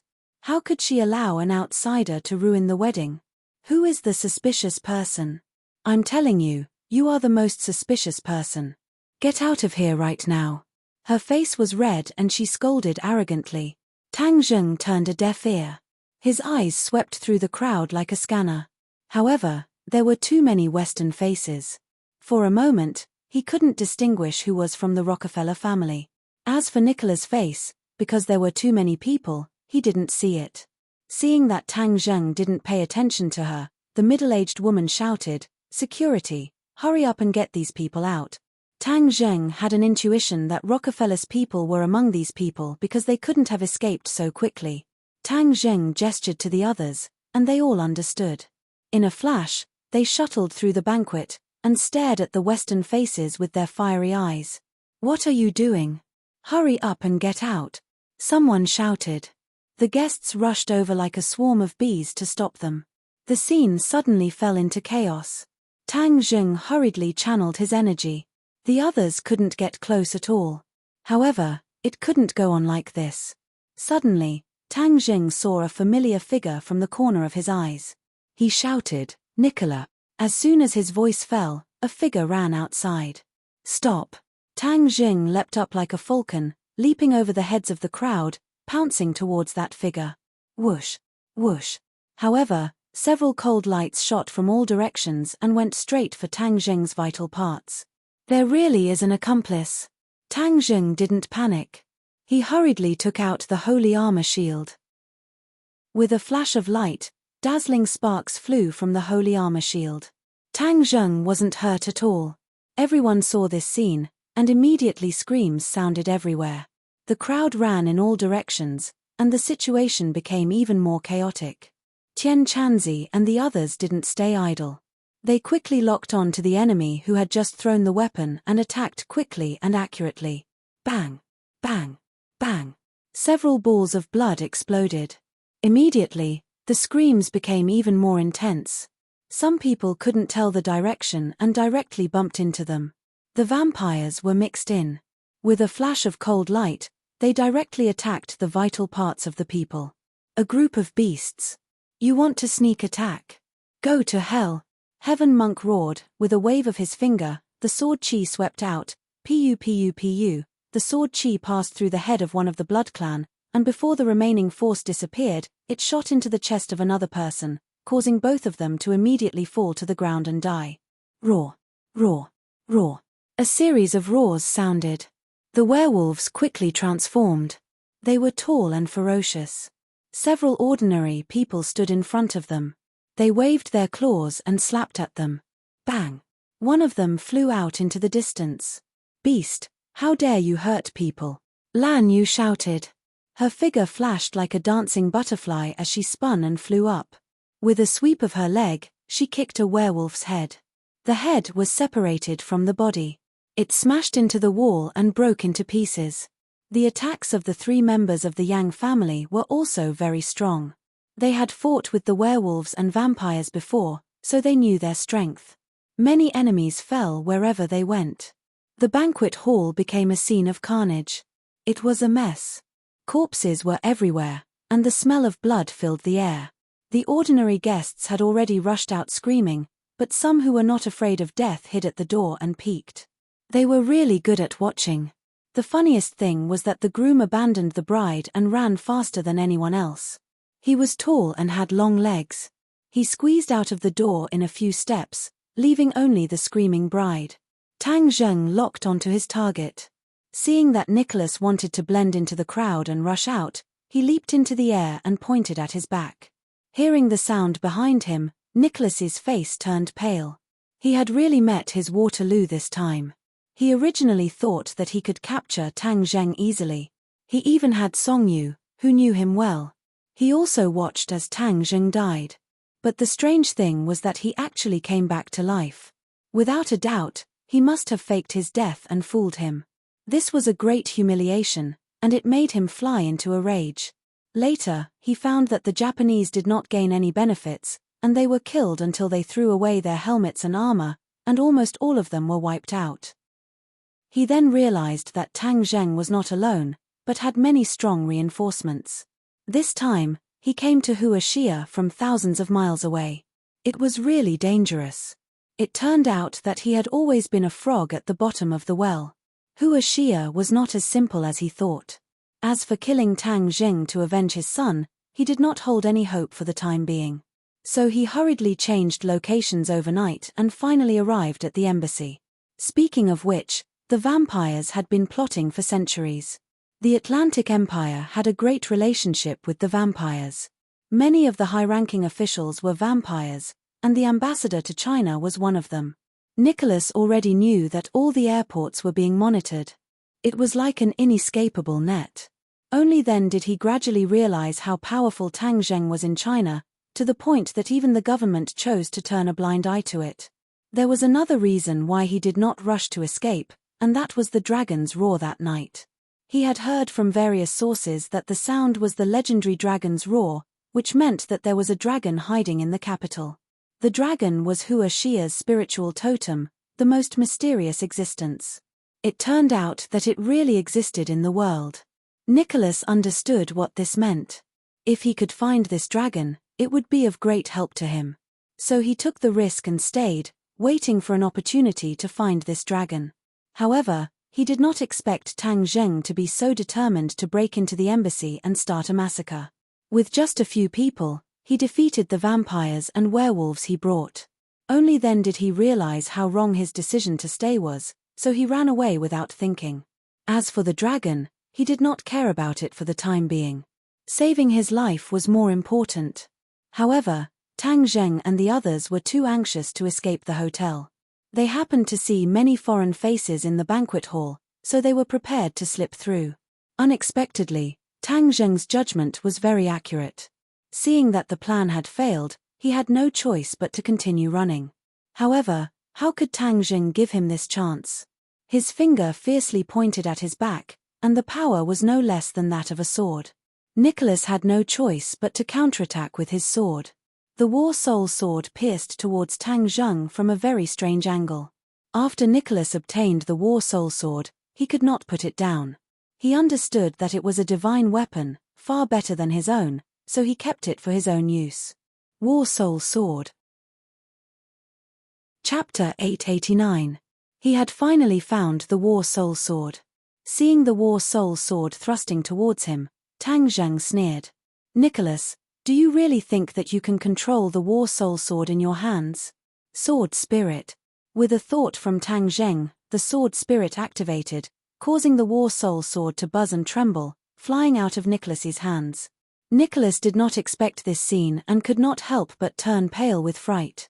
He stared dumbfoundedly at the flying War Soul sword. How could this be?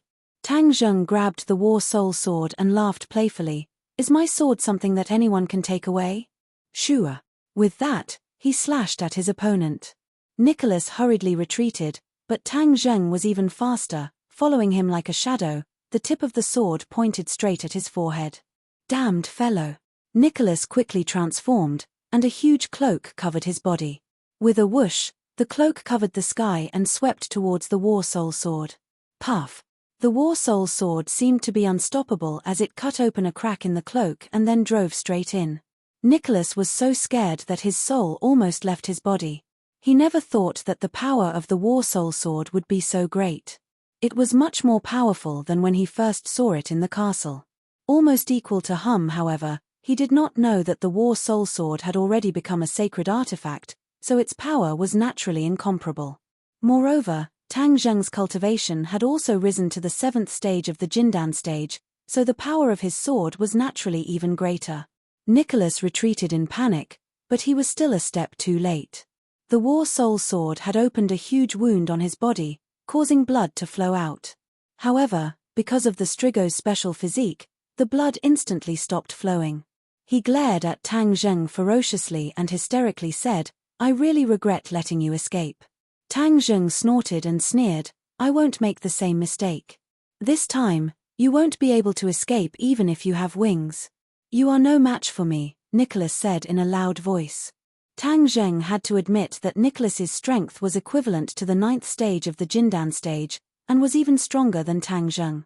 The reason why he was able to injure his opponent with this move was mainly because it was a surprise attack. If he wanted to truly take Nicholas's life, it would not be that easy. If he can't, then do you think I'm just a decoration? Tian Chanz's voice suddenly sounded behind Nicholas. Nicholas's expression suddenly changed as he dodged to the side in a sorry state. He had seen Tian Chanz's skills on the monitor and knew that he was definitely his opponent. Otherwise, he would not have been so anxious to escape. What he feared most was Tian Chanzi. He looked at Heaven Monk with a complicated expression and asked hoarsely, Who exactly are you? Tian Chanzi said murderingly. Tian Chanzi said murderingly. Tian Chanzi said. Nicholas's eyelids twitched as he said, Did you and Tang Zheng join hands to kill my son? To deal with that little bat, there's no need for me to do anything. Tang Zheng alone is enough. Tian Chanzi said disdainfully, however, to deal with an old bat like you, it seems that I have no choice but to do something. Although Nicholas was burning with anger, he secretly glanced at the exit from the corner of his eyes, obviously waiting for an opportunity to escape. Tian Chanzi saw through his thoughts and said disdainfully, If I let you escape in front of me, then what about my reputation?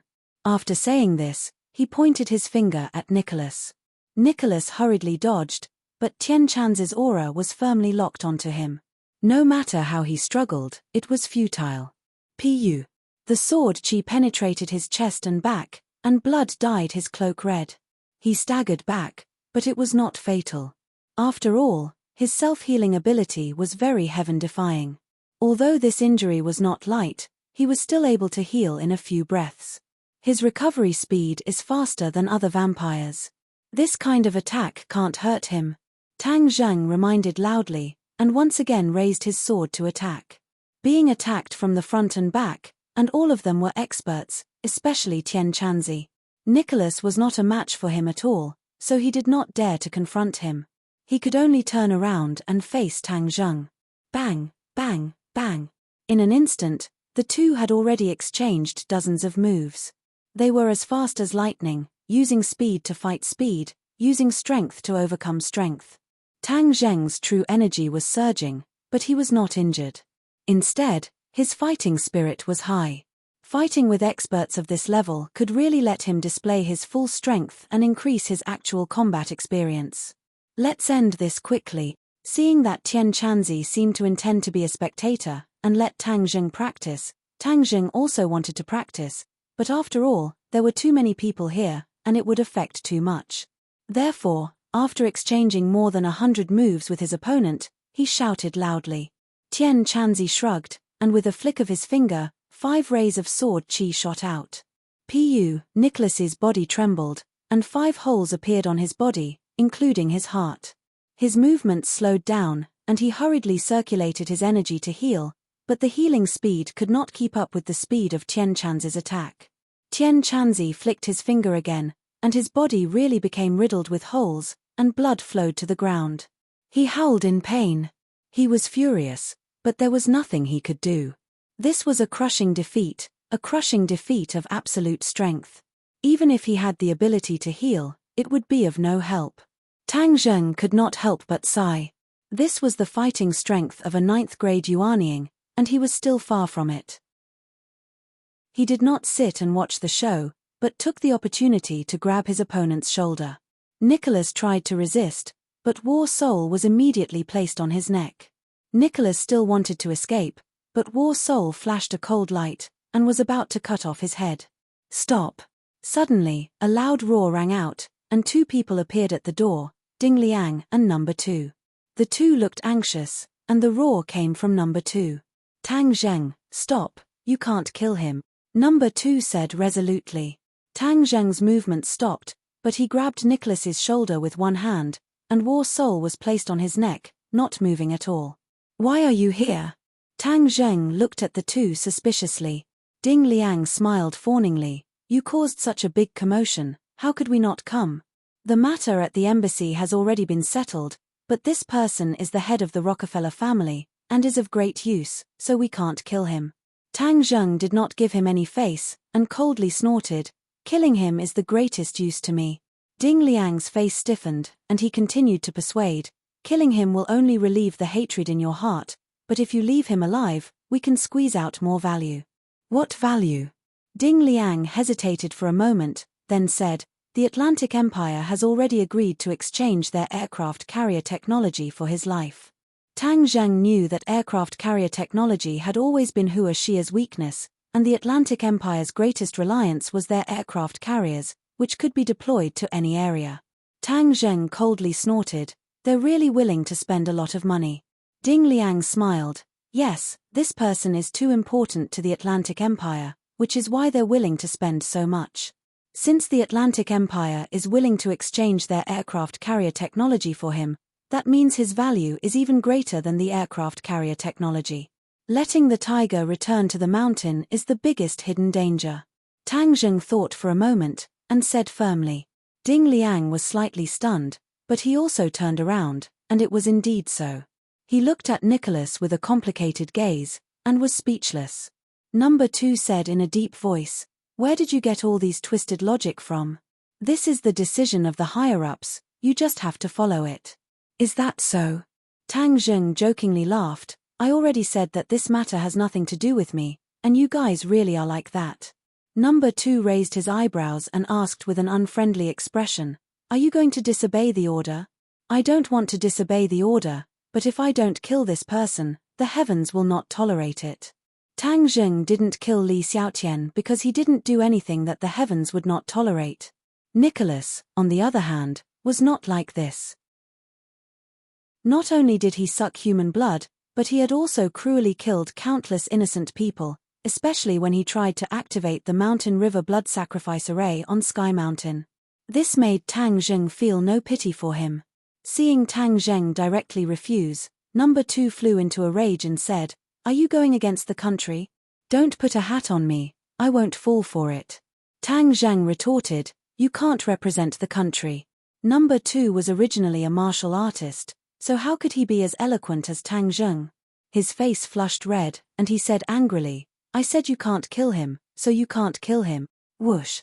A fist directly flew towards Tang Zheng. Tang Zheng's hands were not empty, and he kicked out. Bang! A powerful force came from the soles of his feet.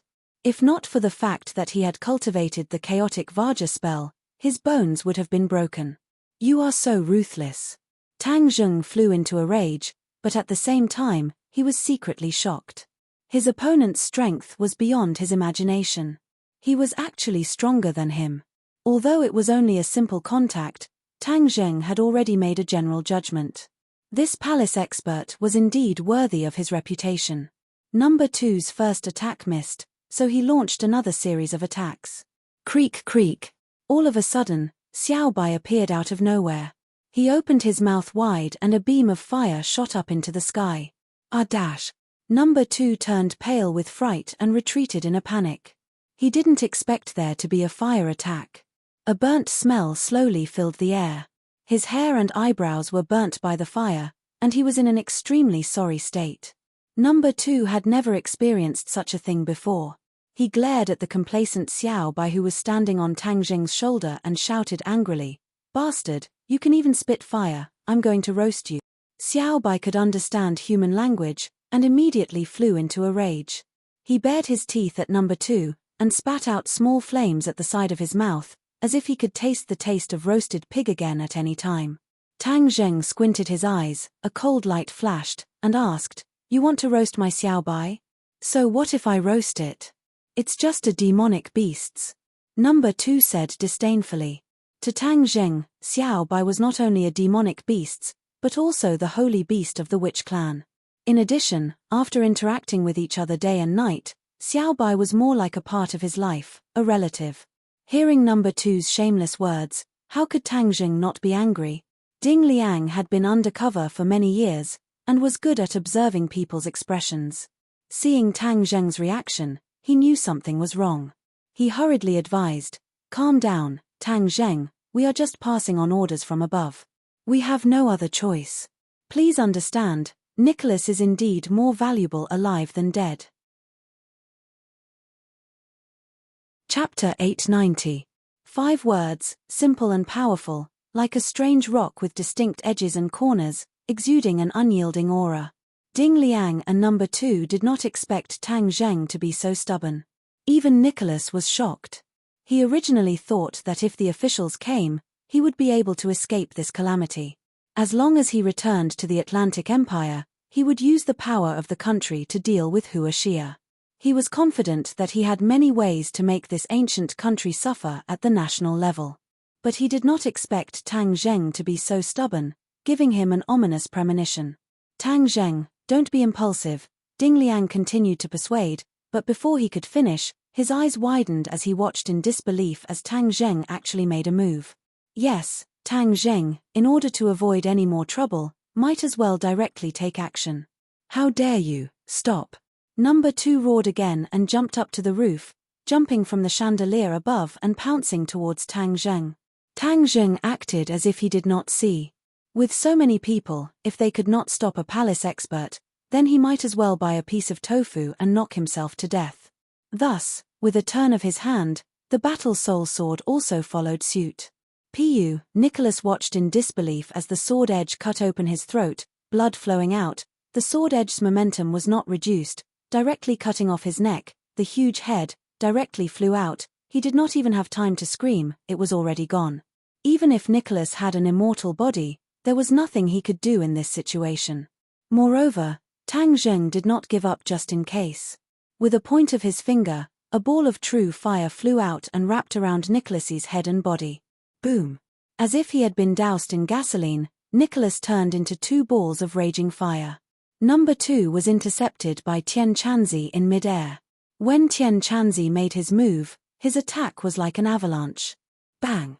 Number two's chest was hit by a palm. Like a kite with a broken string, he broke the chandelier on the roof and directly smashed into the rostrum. Pu. Spurting out a mouthful of blood, his aura weakened to the extreme. His face was as pale as a sheet of paper. Clutching his chest, he looked at Tian Chanzi in disbelief. You! War! Before he could finish his words, he spurted another mouthful of blood.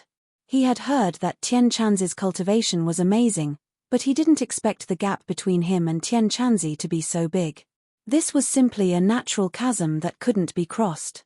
Tian Chanzi looked at him coldly and said, "You want to hurt Tang Zheng? Do you really think I'm just a decoration?" Number two was on the verge of death and had no strength to refute. In addition to anger, there was also deep despair in his eyes. As an expert, what could be more depressing than being defeated so easily by someone else? Seeing Tian Chanzi walking towards him step by step, his murderous aura enveloping him, Number two's mind trembled, but he had no power to resist at all. He was like a fish on the chopping board, waiting to be slaughtered. He regretted it immensely. How could he be so reckless? Before he left, the chief had repeatedly warned him not to act on impulse and to plan carefully before acting. But when it came to it, he forgot all of this. In the end, he was still a simple-minded martial artist who didn't see the current situation clearly. Ding Liang was stunned. The imperial expert who was shocking in his eyes couldn't even withstand a single blow. Only then did he experience Tang Zheng's power again. He couldn't just watch the situation worsen. Thus, he suppressed the fear in his heart with great difficulty and stood in front of number two. His face was uglier than if he had eaten yellow lotus. He said in a trembling voice, "Don't hurt him. Otherwise, things will really worsen and become serious." After confirming that Nicholas had been burned to ashes, Tang Zheng turned his head and looked at number two and Ding Liang with a mocking expression. Since number two couldn't see the situation clearly, then he would help him see it clearly. Now number two should know who was in charge here and who was the commander. Ding Liang, this time I'll give you face and let him go. In the future, don't be so arrogant in front of me. Don't think that you can be so arrogant just because you're an imperial expert. Let me tell you, in front of me, you're nothing. Tang Zheng said lightly. His tone was very calm, but the strong self-confidence and murderous intent revealed made people's hearts beat like drums. Number two couldn't say a word to refute. His face turned from white to red, and he couldn't wait to find a hole to hide in. Whether I kill Nicholas or not, that's my business. Because he's my captive. No one can tell me what to do. You can take this back. Tang Zheng continued. Ding Liang and number two's eyelids twitched. Too arrogant. Not only did he not put them in his eyes, but he also didn't put the people behind them in his eyes. Tang Zheng wasn't really so arrogant and conceited, but the other side repeatedly believed that his will was right and repeatedly provoked Tang Zheng's actions. That was why he had no choice but to make his position clear. Moreover, now he had the strength to make his position clear. If he didn't say anything, then he would only be seen as weak. Number two was angry but didn't dare to say anything. He thought to himself that he would definitely pass on these words and let the chief know how arrogant he was. He definitely wouldn't have a good ending. Ding Liang sighed inwardly. With Tang Zheng's current strength, it wouldn't be easy for the government to deal with him. He was already extremely benevolent to cooperate with the government like this. One had to know that Rockefeller's influence in the West was huge. They didn't care about the government at all, and many times even suppressed them secretly. What president? They didn't dare to put on airs in front of Nicholas. It was just that Nicholas never dreamed that he would meet his Waterloo in Huaxia, and that he would fall and be reduced to ashes. If the government understood the situation clearly, they might be able to get along well with Tang Zheng, mutually beneficial and win-win situations. If they didn't understand the situation clearly and viewed Tang Zheng as their enemy, then the situation might get out of control, and it wouldn't be beneficial to anyone. Ding Liang had been in the Atlantic Empire all year round, so he was very clear about this. He made up his mind to give some suggestions when he returned, so as to prevent the situation from falling into chaos because of number two's one-sided words. Let's go. Tang Zheng led the crowd away without looking back, leaving behind a scene of devastation. Naturally, they would be the ones to clean up the mess. The few of them walked through a few streets before stopping. Tang Zheng asked curiously, "This time, we didn't find anyone from the island nation. Where are they?" Yang Potian seemed to have awoken from a dream, and regained his senses from the situation just now. Just now, he was also shocked by Tang Zheng's domineering aura. Even though he was the head of the Yang clan, he didn't dare to disrespect the authorities like this. He sighed in his heart. The new generation overtook the old, and the old died on the beach. He really couldn't compare to Tang Zheng. The people of the island nation are more cunning than Rockefeller's people, and they know our habits better, so we haven't found them yet. Yang Potian said regretfully. Tang Zheng pondered for a moment, then said, "Could they also be in the island nation's embassy in China?" "No." Yang Potian immediately denied. "When we first discovered Rockefeller's traces, we also had this suspicion, so we specially sent people to the island nation's embassy in China to spy on them. We can confirm that they are not hiding inside." Tang Zheng frowned, and said, "Since they are not in the embassy, then where are they?" The capital was not big, but it was not small either. If a group of foreigners wanted to hide without a trace, it would definitely not be an easy thing to do. Find them. Even if we have to dig 3 feet into the ground, we have to find them. Tang Zheng said coldly. "Don't worry, as long as they don't leave Huaxia, they will definitely reveal themselves." Yang Potian was full of confidence. After hesitating for a moment, Tang Zheng asked again, "Is there any movement from the imperial city?" Yang Potian glanced at his son and grandson, waved his hand, indicating for them to walk further away. The matter of the 5-clawed golden dragon was a secret. He had promised not to tell anyone, including his family. Yang Chishan and Yang Liuyun looked at them with complicated expressions. Without saying a word, they obediently retreated into the distance. Only then did Yang Potian say in a low voice, "The officials have already sent soldiers to surround the imperial city so tightly that not even a mosquito can penetrate it. That area was originally a tourist area, but now it's completely sealed off." Tang Zheng could understand, and said, "Then it looks like the officials are going to take action." The officials had long suspected, so they naturally wouldn't sit idly by. Yang Potian asked worriedly, "Then, will the golden dragon be affected?" "Don't worry, it won't have any effect. Even if they dig 3 feet into the ground, they can do it. As long as they struggle for a long time and there is no result, they will naturally not continue." Tang Zheng was not worried. Seeing that he was so confident, Yang Potian put his worried heart back into his stomach and continued, "The people of the capital are in an uproar over what they have seen and heard in the past few days. The dragon's roar can still be used as an excuse, but the appearance of the strigo and the werewolf has caused the people to panic, especially when someone directly took a video and spread it online, causing a lot of shock and panic. When Rockefeller kidnapped the people around Tang Zheng, he did everything he could. With great fanfare, it had indeed caused quite a bit of an impact. How did the authorities deal with it? They deleted the relevant content in time and have been trying their best to refute the rumors, saying that this is a special effect for a movie." Tang Zheng laughed involuntarily. This was the usual style of the officials, but other than that, there was no other way that was more effective. Otherwise, if the existence of the strigo and the werewolf were to be announced, it would definitely cause panic and social unrest. The reason why Rockefeller chose to act in such a public manner was probably because he had such vicious thoughts. Although the people would still suspect and guess, as long as they guided the general direction, there wouldn't be any big problems. The authorities were very experienced in this area, so Tang Zheng wasn't worried. However, paper would not be able to wrap up the fire.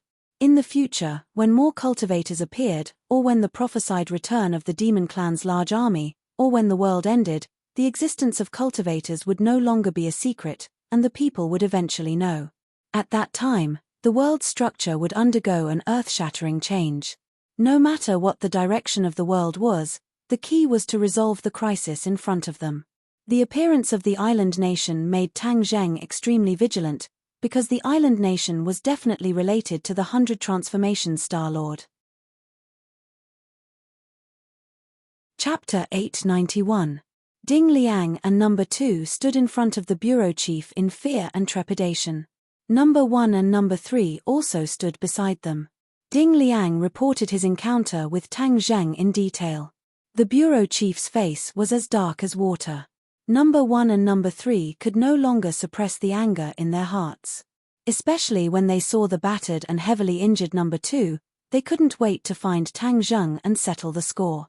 Ding Liang nervously finished his report and stood respectfully at the side, not daring to say another word. The bureau chief snorted and said, "He's actually this arrogant." Ding Liang's throat was dry as he said with fear, "He's a young man after all, and he's in the right, so it's inevitable." After all, he was an old member of the National Security Bureau, and was also saved by Tang Zheng from the Atlantic Empire. Naturally, he was grateful to Tang Zheng, so he didn't forget to speak up for him. However, number 2 angrily added fuel to the fire. He doesn't even care about the bureau chief. Preposterous. Number 1 shouted. "Bureau chief, please give the order, we'll go and capture him."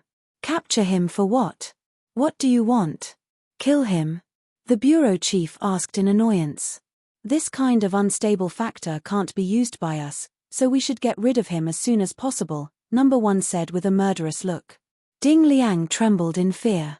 He wanted to continue speaking up for Tang Zheng, but the bureau chief beat him to it. "So, this is why you're a subordinate and I'm the bureau chief. I only know how to fight and kill every day." Number 1's face turned red. He lowered his head and didn't say a word. "I've seen him so many times. I've heard his words and observed his actions. He's not really a rebellious person. As long as you don't touch his reverse scale, everything is fine," the bureau chief said in a low voice. If Tang Zheng heard this judgment, he would definitely give him a thumbs up and praise his foresight. The bureau chief was right. Tang Zheng didn't want to be enemies with anyone. He only wanted to protect the people around him. As long as they didn't touch his reverse scale, he was a simple and sunny big boy. If anyone didn't know how to adapt to the situation, then he would transform into a killing god and wouldn't be merciful. "Moreover, don't you know where our focus is now?" the bureau chief asked. "Yes, I was wrong. It's good that you know you were wrong. Don't be impulsive and start a conflict with Tang Zheng again." "What about the Atlantic Empire?" Ding Liang was overjoyed. Although the chief had a grudge, he wasn't too furious. The Atlantic Empire's actions in Huaxia are so vile, and the evidence is conclusive. What else do they want? Do you want me to go public and become an international scandal? So what if Nicholas is dead? Do they still want to start a war? Ding Liang subconsciously shook his head. Huaxia was now a great country. Whether it was in terms of economy or military, it was no longer as weak as it used to be. If the Atlantic Empire insisted on doing so, they would definitely start a Third World War, and their politicians would not be so stupid. Actually, Tang Zheng said something very well. The Atlantic Empire was willing to use the aircraft carrier technology in exchange for Nicholas's life. This means that Nicholas's life is more valuable than the technology. If we let the tiger return to the mountain, although we would still get some small benefits, the Atlantic Empire would still get the biggest benefits. The bureau chief sighed faintly and changed his tone. Although Tang Zheng is young, he sees things more clearly than many people. This time, we didn't see things as clearly as he did. We were all confused by the olive branch from the Atlantic Empire. Number 1 said unwillingly, "Then what about the aircraft carrier technology?" A hint of pride flashed across the bureau chief's eyes as he said, "The Great Huaxia is a gathering of talents. Is it really impossible to solve those technical problems? If the Atlantic Empire can do it, so can we. It's just a matter of time." "Yes, I understand." Number 1 was speechless. The bureau chief waved his hand and gestured for Ding Liang to leave. He then arranged for number 3 to help number 2 to recuperate. He then asked number 1, "How's the situation in the Imperial City?" "I have already sent people to guard it. Not even a fly can think of flying in or out. We are conducting a comprehensive inspection of the Imperial City. The ground below is solid. However, we are not giving up. The dragon's roar came from below, so we are speeding up the construction. We must find it even if the dam is breached." The bureau chief nodded and said, "This is of utmost importance. The dragon is the totem of Huashia. If we find the dragon, it will be a great thing for our entire race.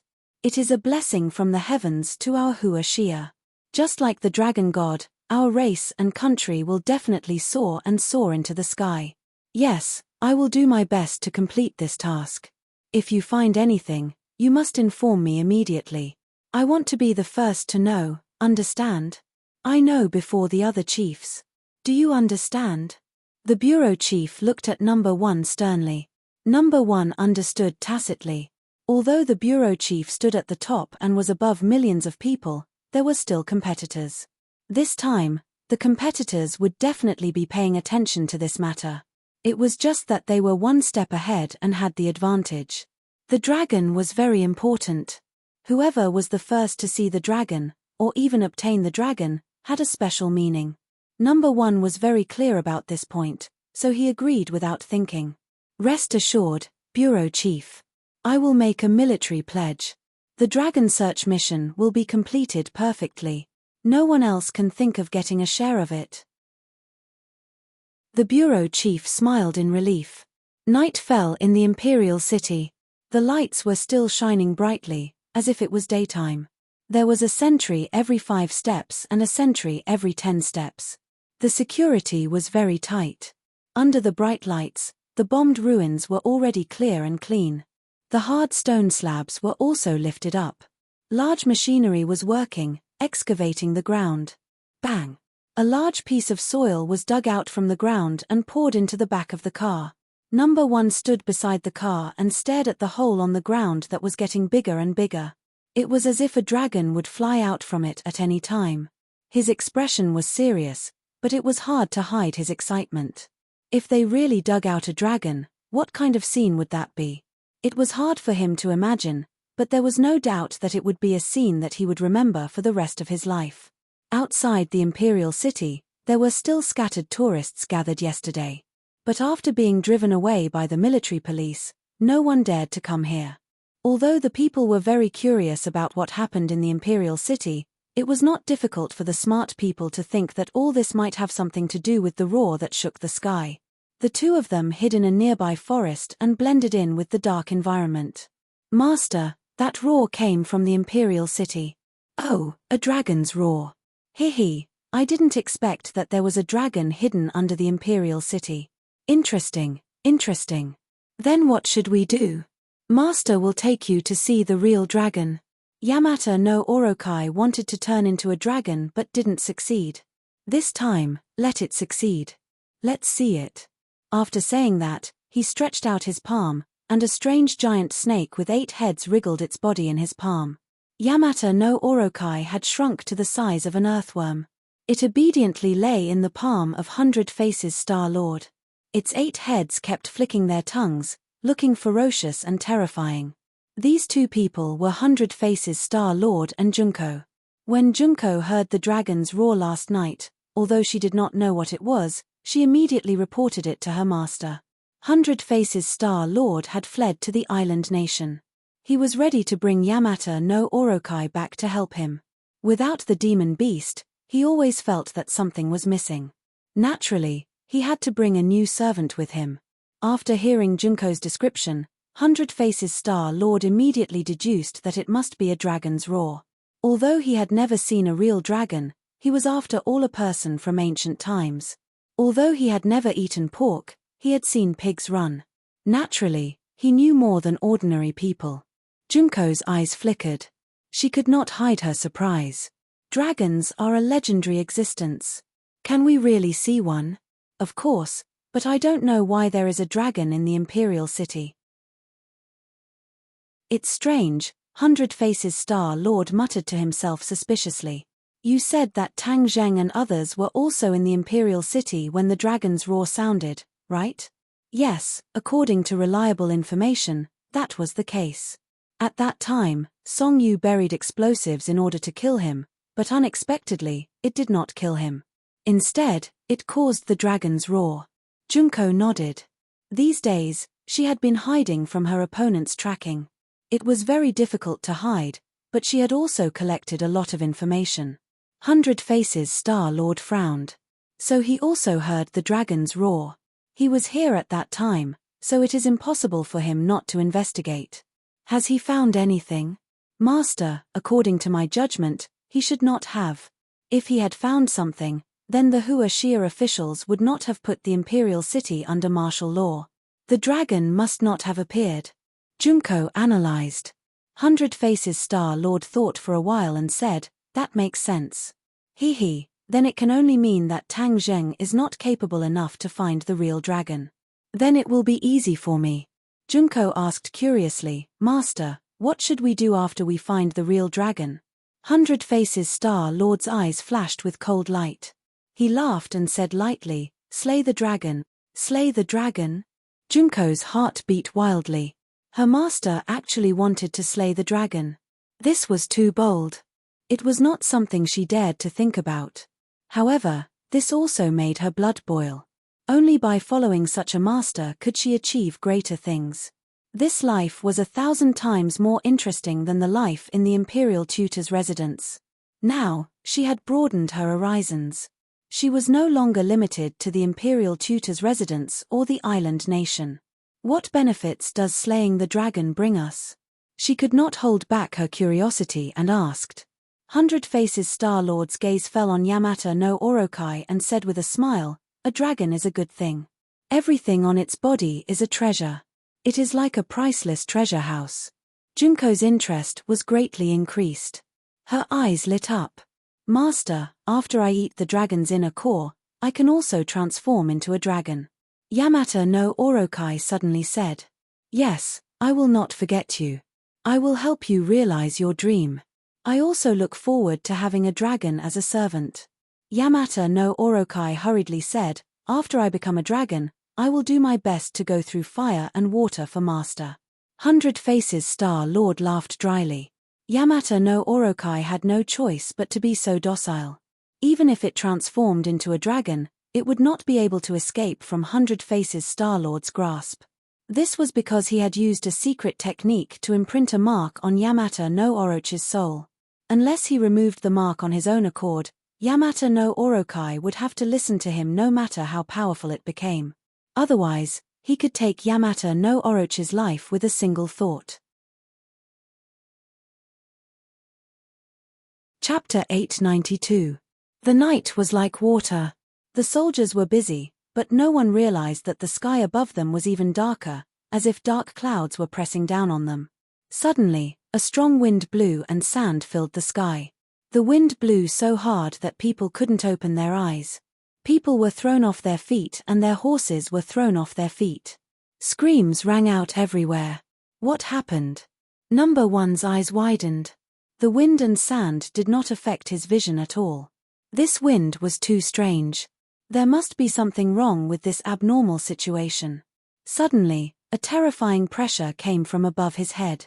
Number One abruptly raised his head and saw a scene that made his spirit tremble. A giant snake with 8 heads descended from the sky. There were 2 people standing on the giant snake. One of them was a woman, and the other was a child. His heart skipped a beat. He knew that the person who came did not come with good intentions. He shouted, "Who are you?" The other party didn't answer him, and didn't even look at him, which made him angry and anxious. Number One made a prompt decision and ordered, "Attack." Bang bang bang. Tens of thousands of guns rang out in unison, and clusters of flames blossomed from the muzzles of the guns. The bullets were like raindrops that blotted out the sky and covered the earth. Petty tricks. The 100 Change Star Sovereign said with disdain. Roar. As soon as he finished speaking, the 8 heads of Yamata no Orokai opened their mouths and roared at the same time. The powerful shockwave caused the bullets to stop abruptly and fall to the ground.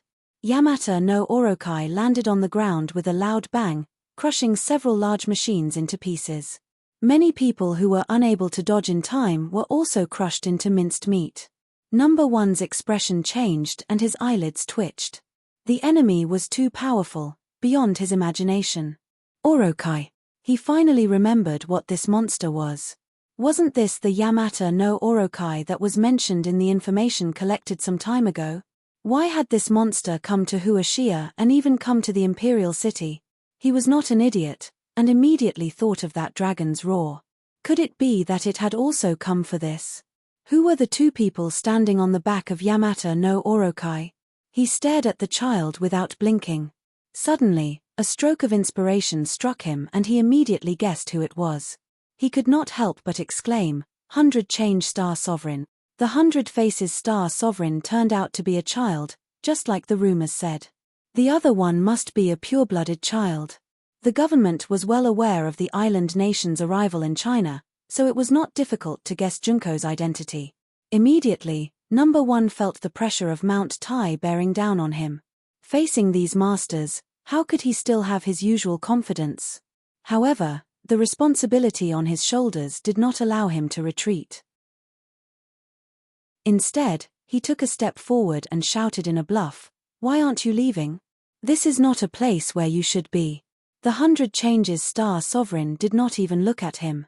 Her gaze was fixed on the ground of the imperial city that had already been excavated.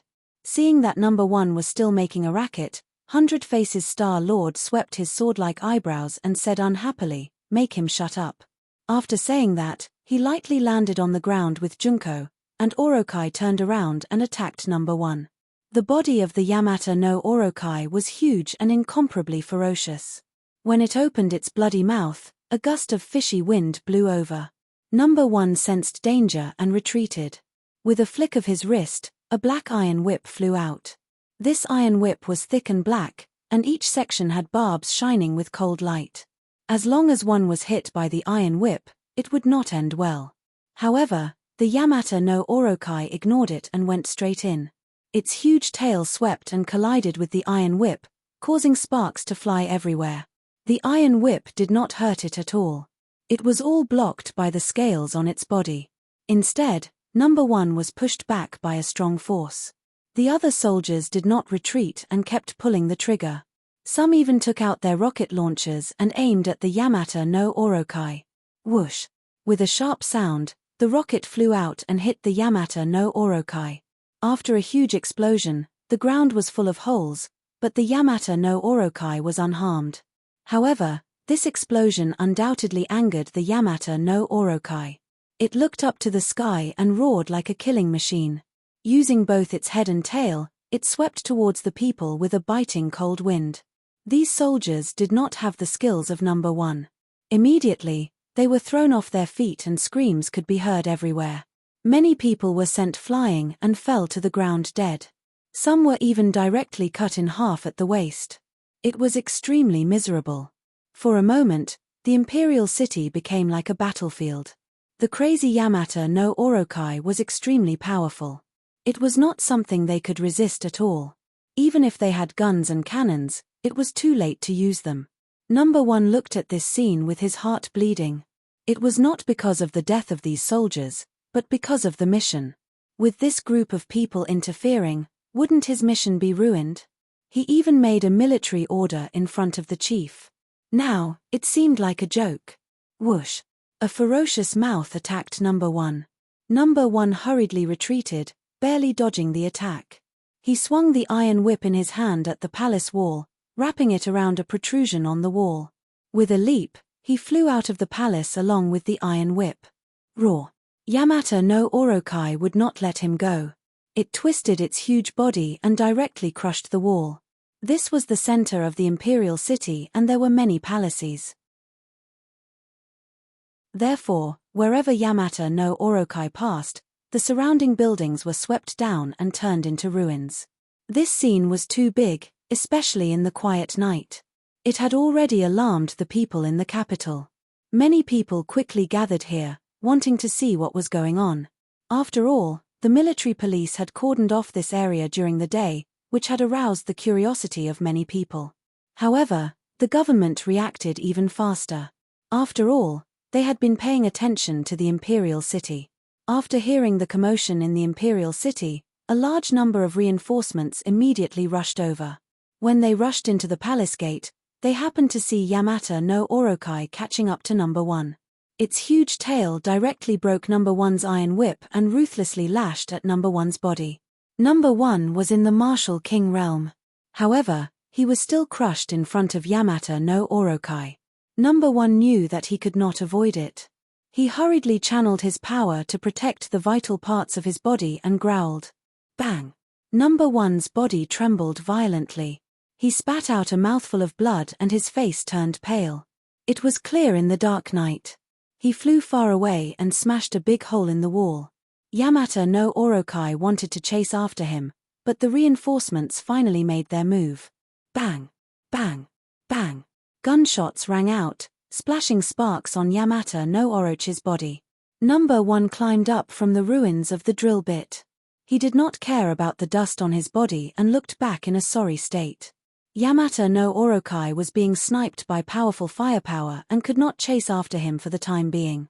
However, there was no doubt that these guns could do nothing to it. People kept dying under Yamata no Orochi's attacks. They died miserable deaths. This magnificent imperial city had become a hellish battlefield. Run! A thought appeared in Number 1's mind. Then, he fled without looking back. This mission was a complete failure. No matter how the chief punished him, it was more important to save his life first. When he saw the chief was pacing back and forth in the room with a gloomy face. Seeing Number 1, the chief was angry and questioned, "Why did you come back? What's the situation over there?"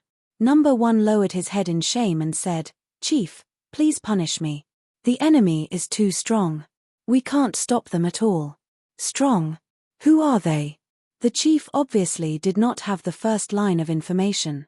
Multiform Star Lord, Yamata no Orokai, and Junko from the island nation's Imperial Preceptor's residence. It's them. Number 1's expression changed. They have guts. How dare they come to the capital to cause trouble? Number 1 said dejectedly, "They came prepared. I'm afraid they were attracted by the dragon's roar." "What?" the chief exclaimed. "They want to get their hands on the dragon too?"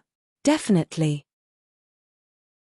Otherwise, they would not have made such a big fuss and would not have gone to the imperial city." The chief was silent. Number 1's words made sense. The enemy's target was so clear. They must have come for the dragon. Can't our people stop them at all? Number 1 shook his head dejectedly. "We can't stop them.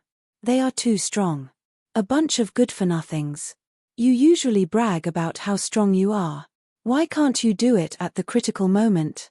The chief was flustered. Multiform Star Lord is too strong. Yamata no Orochi's cultivation is also very high. This is also an important place in the capital. We don't dare to use weapons that are too strong. Number 1 explained. If they fought in the capital and used powerful weapons, it would definitely attract the attention of the whole country and even the whole world. The influence would be very bad.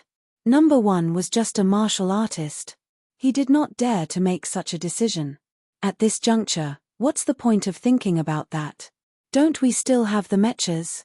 Send the mechas. Approve the use of other weapons of mass destruction. The dragon is the key. We must not let them beat us to it. Number 1 looked at the chief in shock. This order was not normal. Pulling one part of it would affect the whole situation. This time, it was really going to blow up. It might get out of hand. Yes. Number 1 suppressed the fear in his heart. This was a battle of life and death. If they lost, the chief's leadership position in the country would be shaken. It might even give the other party an excuse. Thus, they could not afford to lose. What about Tang Zheng and the rest? Aren't they archenemies with Multiform Star Lord? Tell them this news.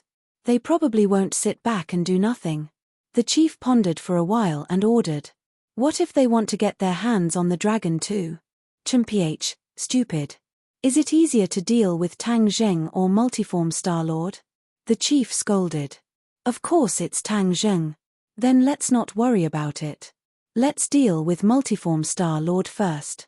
Even if Tang Zheng really wants to get his hands on the dragon, we can think of a countermeasure. The most important thing now is to settle this matter. The chief said earnestly. Yes, I understand. Bring number 3 along too. There's no harm in having more people. Then what about you, chief? Won't there be no one to protect you? What is this place? Would normal people dare to come here? Yes, sir. Number 1 called Number 3 and left together. He also informed Tang Zheng that Multiform Star Lord and Orokai were in the Imperial City. Tang Zheng already knew what was going on in the Imperial City, but he didn't know what was going on. But after receiving the notice from Number 1, he was really surprised. He didn't expect Multiform Star Lord to be so unscrupulous and come to the Imperial City to make a scene. We've searched high and low for it, only to find it by chance. We've spent so much effort to find Junko and the others. I didn't expect them to take the initiative to offer themselves. I'm afraid they're here for the 5-clawed golden dragon. Chapter 893. Tang Zheng informed Tian Chanzi and brought Empyrean Fairy and Huang Xiang to the Imperial City. Lan Yu stayed behind to protect everyone.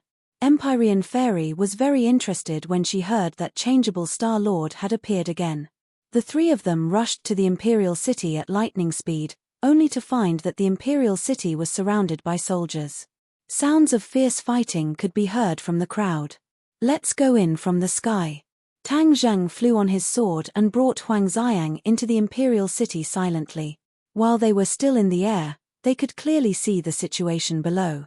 There were countless casualties, and many palaces in the Imperial City had been destroyed. Yamata no Orokai was still twisting its huge body, and there was no place for it to fight back. Number 1 and Number 3 were still resisting with all their might. Suddenly, Orokai bit Number 3's arm. Number 3 screamed and retreated quickly. However, Orokai was faster. 2 fangs pierced through his chest and into his heart. Number 3. Number 1 yelled in agony, but he couldn't do it alone. There was nothing he could do. Orokai attacked Number 1 again. Suddenly, there was a roar above their heads. Mechas. Tang Zheng was shocked when he saw 2 huge creatures flying toward him. It seemed that the dragon group's mechas weren't all destroyed. The officials still kept the mechas. Now, they came in handy. Why didn't you come earlier? Number 1 pounded the ground. Number 3's death was a big blow to him. 2 mechas descended from the sky with a ferocious aura. Bang! The mecha swept out with its leg and accurately struck Yamata no Orokai. Roar! Yamata no Orokai let out a painful roar and was sent flying. It landed on a palace and smashed a huge hole in it. The 2 mechas landed and didn't stop. They tiptoed and rushed toward Orokai as if they were weightless. One of the mechas grabbed onto one of Orochi's heads and let out a low growl. Poof! The head was torn off and blood flowed out. The mecha stomped its feet and the head turned into a meat patty. Ao ao ao. Yamata no Orokai was enraged. It let out a heart-wrenching roar as it twisted its body and swept its giant tail towards the mecha. The mecha chose to meet force with force. Its iron fists struck out and collided with the giant tail. Both sides retreated at the same time. However, the distance the mecha retreated was obviously much further. The other mech did not sit back and watch. Its arm quickly transformed, revealing a small missile. Whoosh! The missile left a long trail of flames behind it as it struck Orokai. Boom! With a loud explosion, sparks flew in all directions. A piece of Yamata no Orochi's scales fell off, revealing its bloody flesh. Tang Zheng watched this scene in awe and muttered to himself, the mecha's combat power has improved tremendously compared to before. It seemed that after the destruction of the dragon group, the country did not give up on the research of mecha. It was just that this time, there were no super soldiers. Did the country continue this project? Yamata no Orokai cried out incessantly. It was caught off guard. This was the first time it had encountered such a technological product. I'll tear you apart. With a loud roar, it pounced towards one of the mecha. The other mecha hurriedly came to its aid. The 3 of them tangled together, exchanging blows back and forth. However, the buildings in the Imperial City suffered. When faced with such a terrifying giant, the majestic buildings were like fragile window paper that could not withstand the wind. They would break with a single poke and shatter with a single strike. Tang Zheng did not go down to help. Instead, he flew straight towards the center of the Imperial City. He had to find 100 Faces. Finally, He saw 100 faces walking back and forth on the ground. This was where the eye of the formation was located. However, the ground had been dug out with countless holes of various sizes. It was a complete mess. He could not immediately see through the formation. Haha, I finally understand. So it's a formation. Even if those fools dug all the way to the center of the ground, they wouldn't be able to find a dragon. Instead, they destroyed the prototype of the formation. It took me so long to find a clue. 100 Faces Star Lord said excitedly. Junko was also ecstatic. Master, will we be able to see the dragon? Of course. How could a small formation not be able to stump us? 100 Faces was brimming with confidence. Just as he was about to cast a spell to break the formation, he suddenly raised his head and looked at the night sky. 3 people appeared in the night sky. It's you again. Why are you still here? 100 Faces roared. His delicate face revealed a fierce expression. 100 Faces, you dare to come back after running away. You really are not afraid of death. Tang Zheng coldly snorted. Humph, who said I ran away? Why would I, the famous 100 Change Star Lord, run away from a little kid like you? 100 Change Star Lord retorted, unable to maintain his dignity. Tang Zheng sneered. Haha, is that so? Then don't run away this time. Who said I was running away? 100 Faces was complacent. As long as he succeeded in slaying the dragon and obtained the secret of the Dragon Clan, he was confident that he would not be afraid even if he faced the Empyrean Fairy. If I'm not wrong, you're here for the dragon? Tang Zheng probed. You also know about the dragon? 100 Faces' pupils shrank. He looked at Tang Zheng with suspicion. Tang Zheng smiled mysteriously. He did not comment and asked, why do you want to find the dragon? What does it have to do with you? Then don't even think about finding it. Tang Zheng and the other 2 immediately descended from the sky and landed not far away from the 100 Transformations Star Lord. They stared at the 2 of them without blinking. Tang Zheng's gaze subconsciously fell on Junko. His eyes lit up as he said, you really broke through to the master stage. Back then, Junko's cultivation was only at the early stage of the Xiantian realm. She was still thousands of miles away from the master stage. But now, she had actually crossed that hurdle. There was no doubt that all of this was due to 100 Faces. When enemies met, their eyes would turn red. Junko looked at Tang Zheng with such a feeling. Her eyes were red and she wanted nothing more than to kill him with her sword. The Imperial Preceptor's residence was destroyed because of Tang Zheng. It was also because of Tang Zheng that she recognized 100 Faces as her master and her cultivation advanced by leaps and bounds. Although fortune and misfortune came hand in hand, her hatred for Tang Zheng had never decreased. Junko looked at Tang Zheng and said hatefully, Tang Zheng, one day I will kill you with my own hands. Tang Zheng jokingly said, you're acknowledging a thief as your father. Most of the people in the Imperial Preceptor's residence died in the hands of 100 Faces. Yet, you're pledging allegiance to him. Junko's expression greatly changed.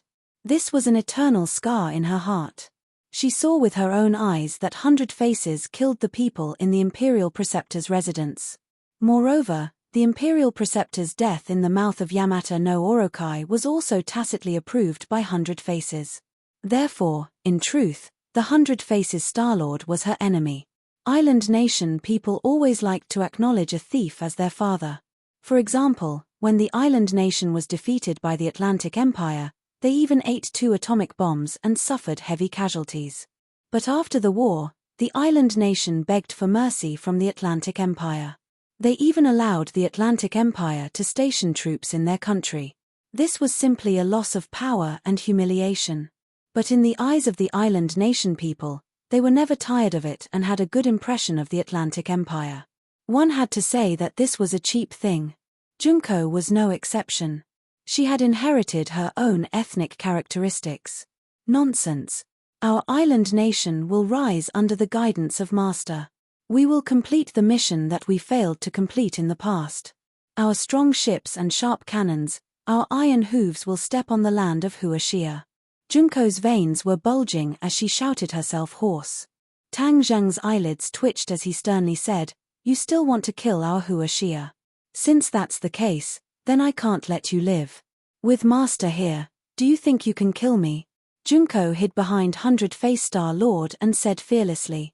In her mind, 100 Faces was an invincible and omnipotent person. She had never seen the power of the Empyrean fairy, so she was so fearless.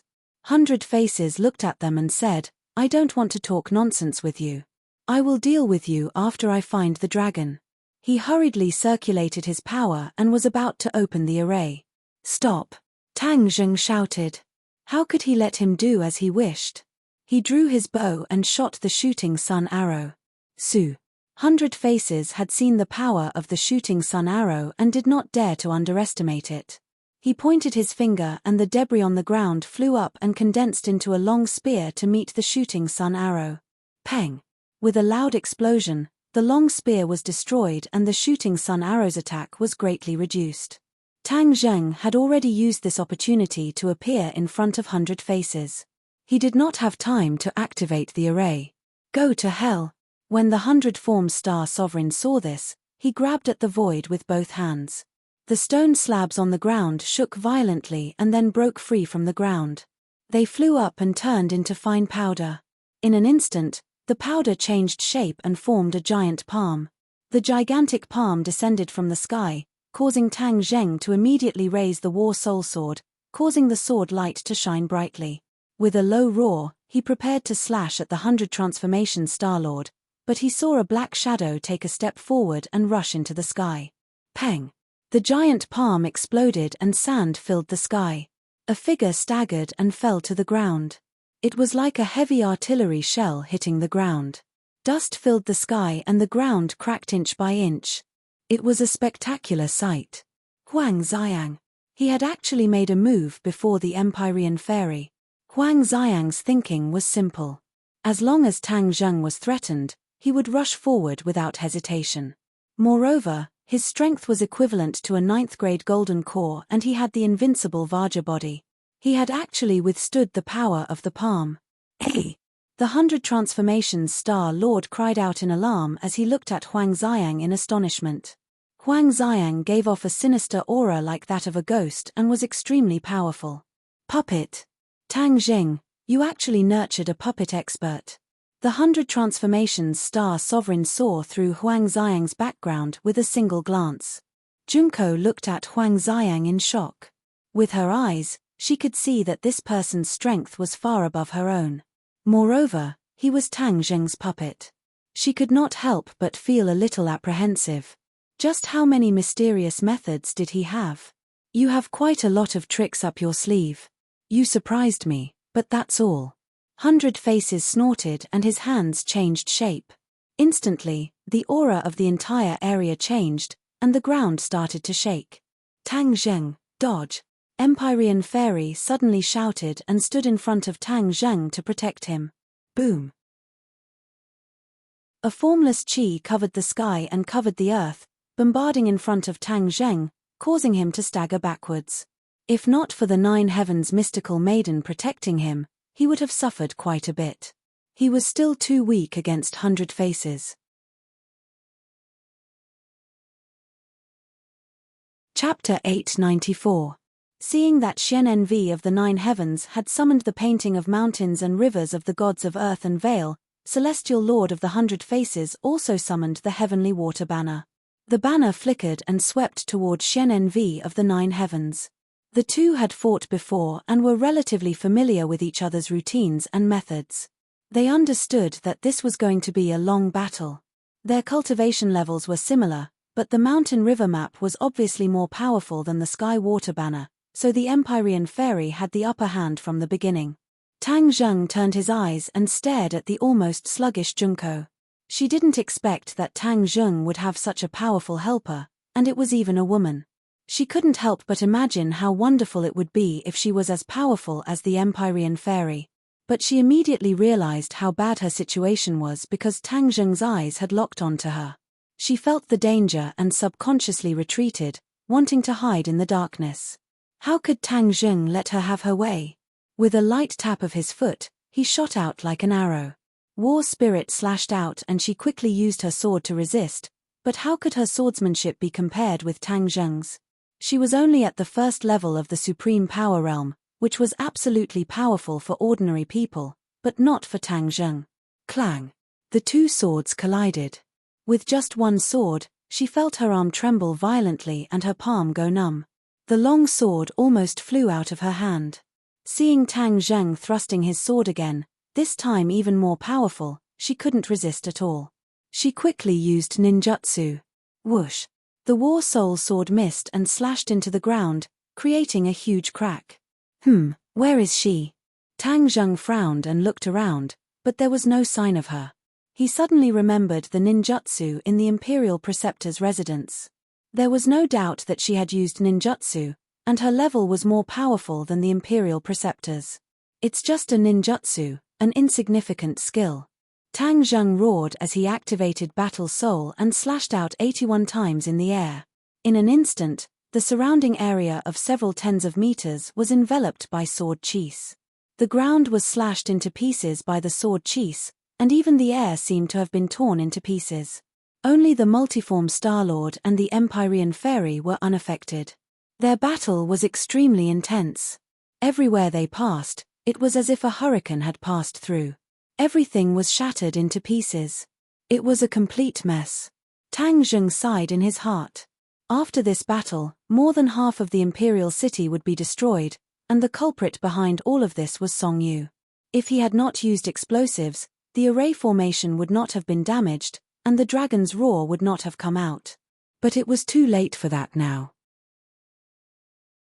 Under the sweep of the sword energy, Junko's ninjutsu failed, and she was forced to reveal herself. The corner of Tang Zheng's mouth curled up, and Battle Soul pierced through Junko's shoulder and came out of her body. Ah! Junko let out a scream as she held Battle Soul with both of her hands and quickly retreated. Puff! The War Soul sword was pulled out, and was about to stab out another fatal strike. Junko's heart was about to burst, and her eyes were filled with despair. She originally thought that she could do whatever she wanted after acknowledging the multiform Star-Lord as her master. But she did not expect that the Empyrean Fairy was so powerful that it was abnormal. Even though she had seen how powerful the Empyrean Fairy was when she attacked Tang Zheng's villa, that was only a small test of the Empyrean Fairy's skills. So she did not expect that this was the true level of the Empyrean Fairy. She glanced at the Empyrean Fairy and the multiform Star-Lord from the corner of her eyes, and unwillingly screamed, "Master, save me." The multiform Star-Lord's heart skipped a beat when he heard this. The people he had subdued were either dead or injured, and Junko was indeed obedient. He did not want her to die for the time being. Seeing Tang Zheng's killing blow, he hurriedly shouted, "Yamata no Orokai, get over here and save me." His voice reached the horizon and rumbled like thunder in the sky above the Imperial City. Yamata no Orokai, who was originally entangled with two mechas, twisted its huge body and knocked down a palace. Taking advantage of the chaos, it rushed to the center of the Imperial City. The battle between Yamata no Orokai and the mechas was also very tragic. Both sides were injured. One of the mechas had an arm crippled, and the other had a large piece of the mecha's waist swept away. As for Yamata no Orokai, it did not have much of an advantage. A few scales fell from its body, and one of its heads was torn off. It was definitely a heavy loss. The mechas were slightly hindered by the palace that was swept away, and Yamata no Orokai escaped. Number 1 walked out from the corner. The battle just now had frightened him, but when he heard the fierce battle coming from the center of the Imperial City, he guessed that it must be Tang Zheng who had come. He heaved a sigh of relief in his heart as he had no choice but to admit that Tang Zheng was truly powerful. He could not even deal with Yamata no Orokai, let alone the multiform Star-Lord himself. And from the sound, it was obvious that Tang Zheng was restraining the multiform Star-Lord. That was why he exposed himself and called for Yamata no Orochi's help. No wonder the chief tolerated Tang Zheng's behavior so many times. The chief knows better than me that Tang Zheng is not a person who can be defeated by force. If we force him step by step, I am afraid that in the end, we will not get any benefits. Number 1 thought and felt that he finally understood the chief's mind. Seeing Yamata no Orokai running away, Number 1 was worried about the dragon, so he quickly ordered, "Chase." He followed behind the two mechas and quickly chased to the center of the imperial city, leaving the ordinary soldiers outside. This level of battle was no longer something they could control. If they rushed forward, they would only be cannon fodder. At the critical moment, Number 1 finally showed some mercy and did not order them to continue to charge forward. War spirit was about to pierce Junko's heart. She retreated again and again, but in the end, there was no way to retreat. She was desperate. Suddenly, a fishy smell came to her nose. She was overjoyed and shouted, "Yamata no Orokai, save me!" Whoosh! A huge tail swept toward Tang Zheng. Tang Zheng did not dodge. Instead, he raised war spirit and slashed at it. Clang! Sparks flew, and a piece of scale fell off, leaving a bloody mess. Tang Zheng was overjoyed. His cultivation had increased so much during this period of time, and it was really useful. He could actually hurt Yamata no Orokai. One must know that when he was in Japan, he was helpless against the Yamata no Orokai. He had no way to fight back. However, the huge force still pushed him back dozens of meters. Junko patted her chest with lingering fear. Her heart almost jumped out of her chest. She did not care about the sword wound on her shoulder. She only felt that living was so wonderful. "Brat, I didn't kill you last time. Today, you can forget about escaping from my hands." Yamata no Orokai roared and attacked Tang Zheng with his head and tail. Squeak! Xiao Bai, who had been indifferent, finally moved. He spat out a mouthful of flames, and Yamata no Orokai quickly dodged. It knew how powerful this flame was. Xiao Bai floated in front of Tang Zheng angrily and stared at Yamata no Orokai. Yamata no Orochi's huge eyes also stared at him. "Little guy, it's you again. I'm going to eat you." Yamata no Orokai roared, but he was not in a hurry to attack. Instead, he opened his bloody mouth. Tang Zheng hurriedly held his breath as a puff of black smoke came out of his mouth, giving off an incomparably fishy stench. Squeak squeak! Xiao Bai suddenly shouted at Tang Zheng and covered his mouth and nose. Tang Zheng's head trembled, looking at Xiao Bai's nervous expression. Could it be that the black smoke was poisonous? Not only did he slow down, he quickly retreated. Black smoke rolled, sweeping towards Tang Zheng. Wherever it passed, even the stone slabs on the ground would rot. Roar! Suddenly, a black shadow rushed into the black smoke, and with a loud roar, the black shadow flew out again, landing at Tang Zheng's feet. Tang Zheng was shocked. It was actually Huang Xiang. Seeing that Tang Zheng was threatened, he actually attacked without caring about anything else. However, at the moment, Huang Xiang was in an extremely sorry state. His clothes were corroded by the black smoke and were in tatters. However, his skin did not rot. Tang Zheng suddenly realized that he had an indestructible body, so the black smoke could not hurt him. Although Tang Zheng also cultivated the chaotic Vajra spell and his realm was not weak, he was still a living person and could not be compared to Huang Xiang. If he rushed in, he would definitely not pay attention to breathing in the black smoke, which would be fatal to him. Huang Xiang was a puppet, which was equivalent to a dead object, so he was not afraid of the black smoke. Huang Xiang got up again and moved his muscles and bones. Although his clothes were tattered, his body was in good condition. His eyes shone with a cold light and his whole body emitted a cold aura. He took a step back and rushed forward again. Bang! He flew out from the black smoke again. This time, Yamata no Orochi's roar was even louder, like thunder. However, Yamata no Orokai was hidden behind the black smoke, so Tang Zheng could not see clearly what kind of injuries it had suffered. Huang Xiang crawled up and patted his clothes, as if nothing had happened. Even Tang Zheng could not help but admire him. This is not the way to go on. Since your black smoke is harmful to living beings, I will use the four symbols venerable to deal with you. Tang Zheng's heart moved as he came up with a countermeasure. Back then, when he was on the island nation, the four symbols venerable had been severely injured, so when he was dealing with the Yamata no Orokai, the four symbols venerable had not been of any use. This time, not only had the four symbols venerable completely recovered, his strength had also risen to another level, so Tang Zheng was very worried about who was stronger and who was weaker between the two of them. The venerable four symbols landed heavily on the ground, and two pits immediately appeared on the ground. The venerable four symbols was slightly lower than a mech, and was as black as ink. It did not have the fancy appearance of a mech, but it gave off a very powerful feeling. Number 1 hid in the distance and did not immediately let the mech join the battle. Instead, he stared at the four symbols venerable without blinking. This was the first time he had seen the four symbols venerable with his own eyes. Although he had seen the information about the four symbols venerable before, it was far from being as shocking as seeing it with his own eyes. Where did he find these things? Number 1 couldn't help but feel a little jealous of Tang Zheng. I'm so envious. The four symbols venerable did not say anything. After a run-up, it charged into the black smoke. Sounds of fierce fighting could be heard from the black smoke, and the black smoke kept tumbling and was stirred up into pieces. Huang Xiang charged out again and disappeared into the black smoke. Immediately, the fight became more intense. Yamata no Orokai roared again and again, and the ground was almost trembling.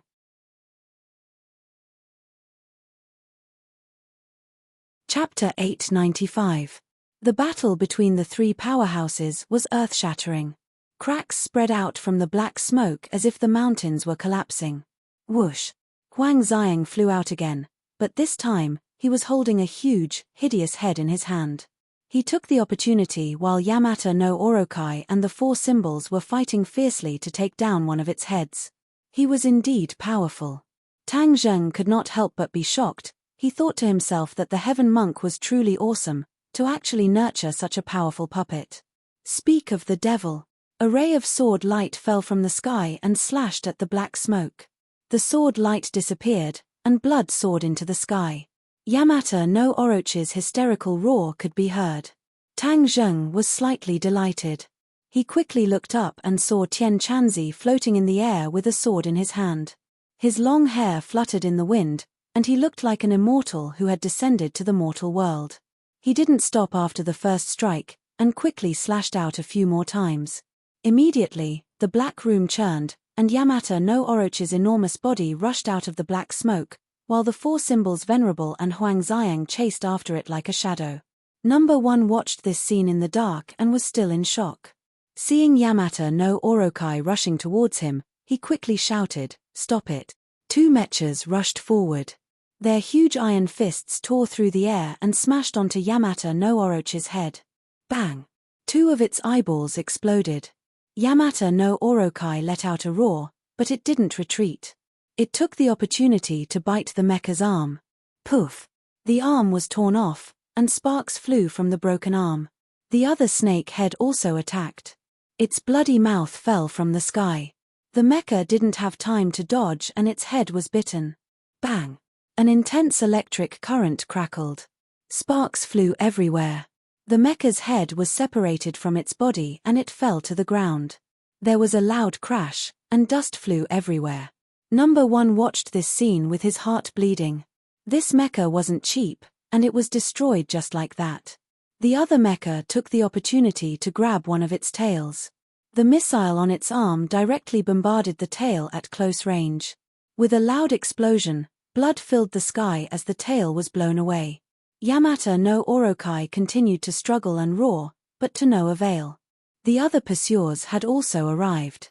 The four symbols venerable stomped on one of its tails, preventing it from escaping. Then, a pitch-black fist smashed into its body. It trembled violently and paused for a few seconds. A huge wound appeared on its body. Blood gushed out like a huge black hole. This punch landed on the main part of its body, not its head and tail, so the damage it received was more serious than if its head and tail were broken.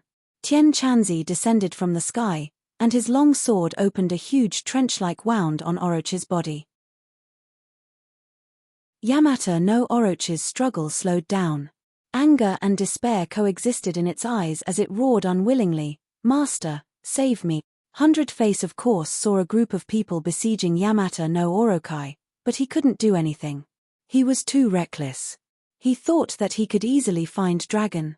He didn't expect the enemy to arrive much earlier than he expected.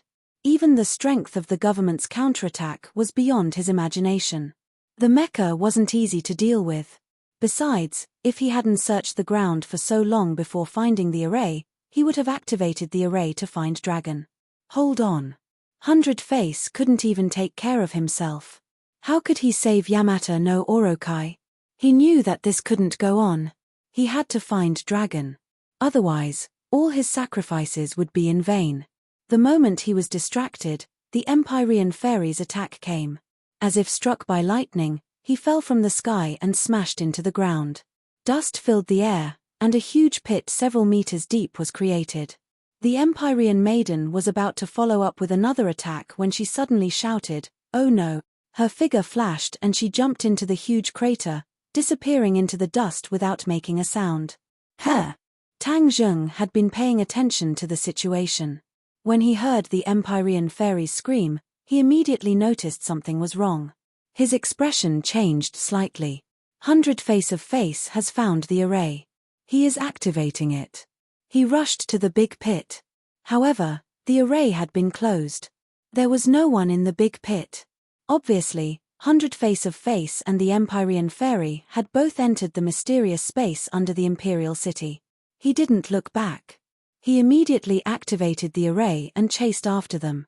Many others also saw the situation here, but they didn't have time to chase after them.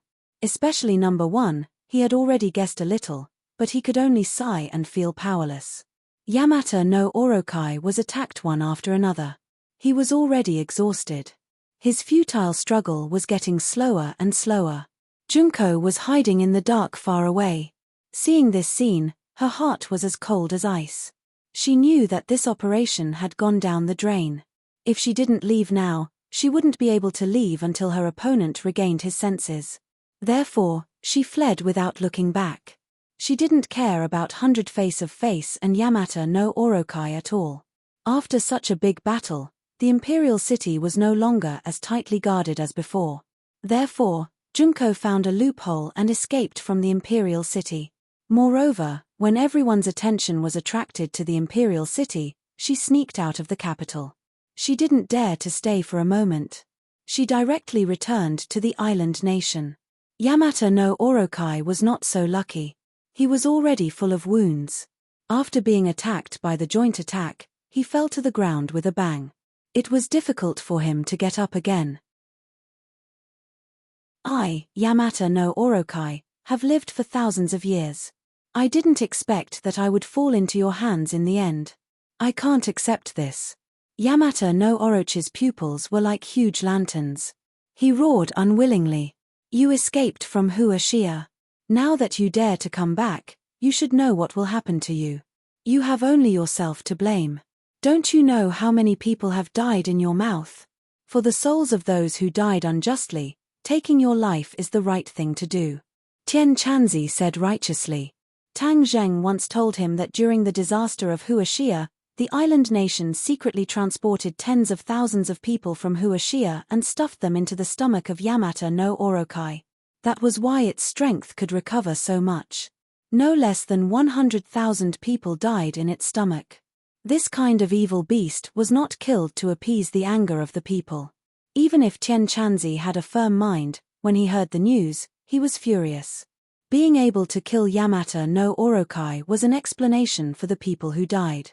Number 1 didn't understand the reason. Seeing that Yamata no Orokai had little strength to resist, he really wanted to say that they shouldn't kill it. It would be better to capture it for research. After all, this kind of demon beast was hard to come by. But he swallowed the words back. No matter what official status he had no right to speak here. Here, the strong were respected. He was the weakest. Even if he spoke until his throat was broken, no one would listen to him. Why should he humiliate himself? Go to hell, Yamata no Orokai. Tian Chanzi raised his long sword high, and the sword light flashed. Desperation flashed in Yamata no Orochi's eyes, but they were quickly filled with raging flames. It roared unyieldingly, I won't die. It still wanted to make a dying struggle. Suddenly a white light flashed, and Xiaobai flew over from nowhere directly to the wound of Yamata no Orokai.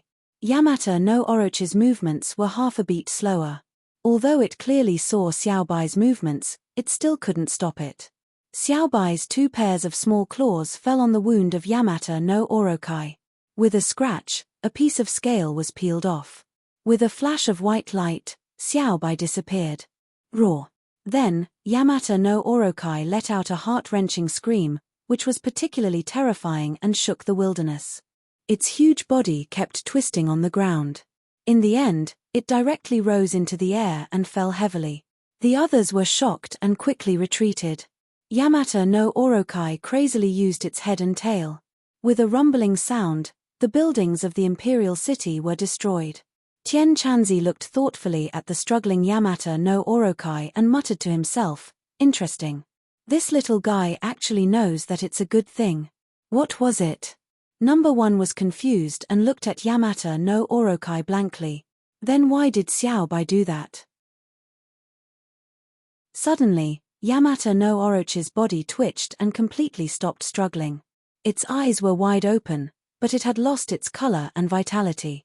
Yamata no Orokai was dead. Number 1 was stunned. Such a powerful existence actually died, but it was a pity that it didn't die in his hands. It was related to that little guy. Peng! A cloud of blood mist exploded, and a big hole appeared in Yamata no Orochi's abdomen. Xiaobai walked out leisurely and swaggered out with a satisfied look on its face. Its body was smooth, without a trace of blood, and there was a crystal clear thing in its mouth. Inner core. Everyone immediately recognized it, including Number 1. After all, the government had captured many monsters, and mechas were powered by the energy of the monster's inner core. Since Yamata no Orokai was so powerful, how powerful was its inner core? Number 1 didn't dare to imagine, but there was no doubt that if this inner core was used to power the mecha's combat power would definitely be more powerful. This battle made him deeply understand the role of mechas, which were far more powerful than his own. If he could create a more powerful mecha, then even if he faced such a powerful monster in the future, he would have the power to fight back. He wouldn't necessarily have to rely on Tang Zheng. Just as he opened his mouth and was about to say not to damage the inner core, Xiaobai's little mouth immediately bit on the inner core. Like a giant whale sucking in water, the inner core quickly shrank and finally disappeared into its little mouth. Number 1 was stunned with his mouth open. Xiaobai ate the inner core. Burp. Xiaobai opened its mouth and let out a satisfied burp. Its little body swayed as it walked towards Tian Chanzi. Just as it walked to Tian Chanzi's feet, it used its claws to scratch the instep of his feet. Its eyes were half closed, and finally, its head tilted to one side and it fell down as if it was drunk. Looking at its charmingly naive appearance, Tian Chanzi couldn't help but laugh. He knew Xiaobai's state very well. After it ate the inner core, the energy of the inner core was slowly spreading, so it was sleepy. It was digesting the energy. It had been in this state before, so it didn't care. With a laugh, it picked up Xiaobai and handed it to Huang Xiang. Protect it. Huang Xiang carefully held Xiaobai and looked around vigilantly, as if afraid that someone would come and snatch it away. Chapter 896.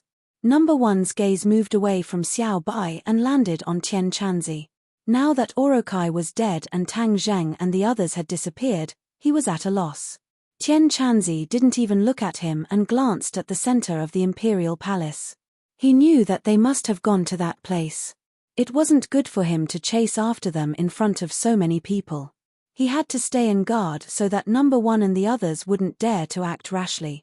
Moreover, with the Empyrean Fairy, he didn't have to worry about Tang Zheng's safety. Number 1 finally couldn't help but ask anxiously, "May I ask where Tang Zheng and the others went?" Tian Chanzi looked at him with a smile that wasn't a smile and said jokingly, "Do you want to know?" Number 1 hesitated for a moment and nodded. "Should we chase after them in case he's in danger?" Tian Chanzi chuckled. "Do you know where they went?" This. Number 1 was speechless. The pit wasn't deep and he had already seen the bottom. There wasn't any passage. In other words, the disappearance of the 3 people was definitely not that simple. It must be some kind of mysterious method of the cultivators. He couldn't think of anything even if he racked his brains. Now he understood that finding the dragon wasn't something that could be done by digging 3 feet into the ground. It had to be done through some kind of mysterious method of the cultivators. Although I don't know, Senior definitely knows that the 100 Transformations Star-Lord is very powerful. We can't let the 100 Transformations Star-Lord succeed. With our help, we will definitely get twice the result with half the effort. Number one's reaction was not slow, and he immediately thought of an excuse. You don't have to worry about that. You should clean up this mess. Tian Chanzi still didn't fall for it and pointed at the messy imperial palace. Number one's face was troubled. He was angry but didn't dare to say anything. This was the mission given to him by the chief and he hadn't even completed half of it. However, he had no choice. His gaze subconsciously fell on the corpse of Orokai and his heart jumped. The body of a monster was a treasure, even if it was a corpse. Although they couldn't find the dragon, if they took the corpse back for research, they might have unexpected gains. He quickly ordered the soldiers outside to take Yamata no Orokai away. Yamata no Orokai was killed by Xiao Bai. I'm afraid it's not up to you to decide, Tian Chanzi said calmly. Number one was stunned, his body stiffening subconsciously, as if his thoughts had been seen through. He said awkwardly, Senior, isn't this thing a hindrance if we leave it here? I'll handle it for you. Tian Chanzi said with a fake smile, you think it's an eyesore, right? Number one nodded subconsciously. Then it's not an eyesore anymore. Tian Chanzi waved his hand casually, and number one's eyes widened into lanterns. Yamata no Orokai had vanished into thin air. Tian Chanzi smiled and said, is this still an eyesore? Number one shook his head blankly. This was indeed not an eyesore, but he wanted to cry. How could they bully people like this? You didn't even leave me a single bit of loot. How am I supposed to report back? Tian Chanzi didn't care about his feelings. He turned his head and stared at the big hole without blinking. Tang Zheng followed into the tunnel, only to find that 100 Faces and the Empyrean Fairy were fighting fiercely. 100 Faces retreated as he fought, but he retreated deeper into the tunnel, where the 5-clawed golden dragon was. 100 Faces had the geographical advantage. No matter how they attacked, they couldn't stop him. Instead, he retreated closer and closer to the 5-clawed golden dragon. Suddenly, 100 Faces' eyelids twitched, and his face showed ecstasy. I can feel the dragon's breath. Haha, you tried so hard to stop me.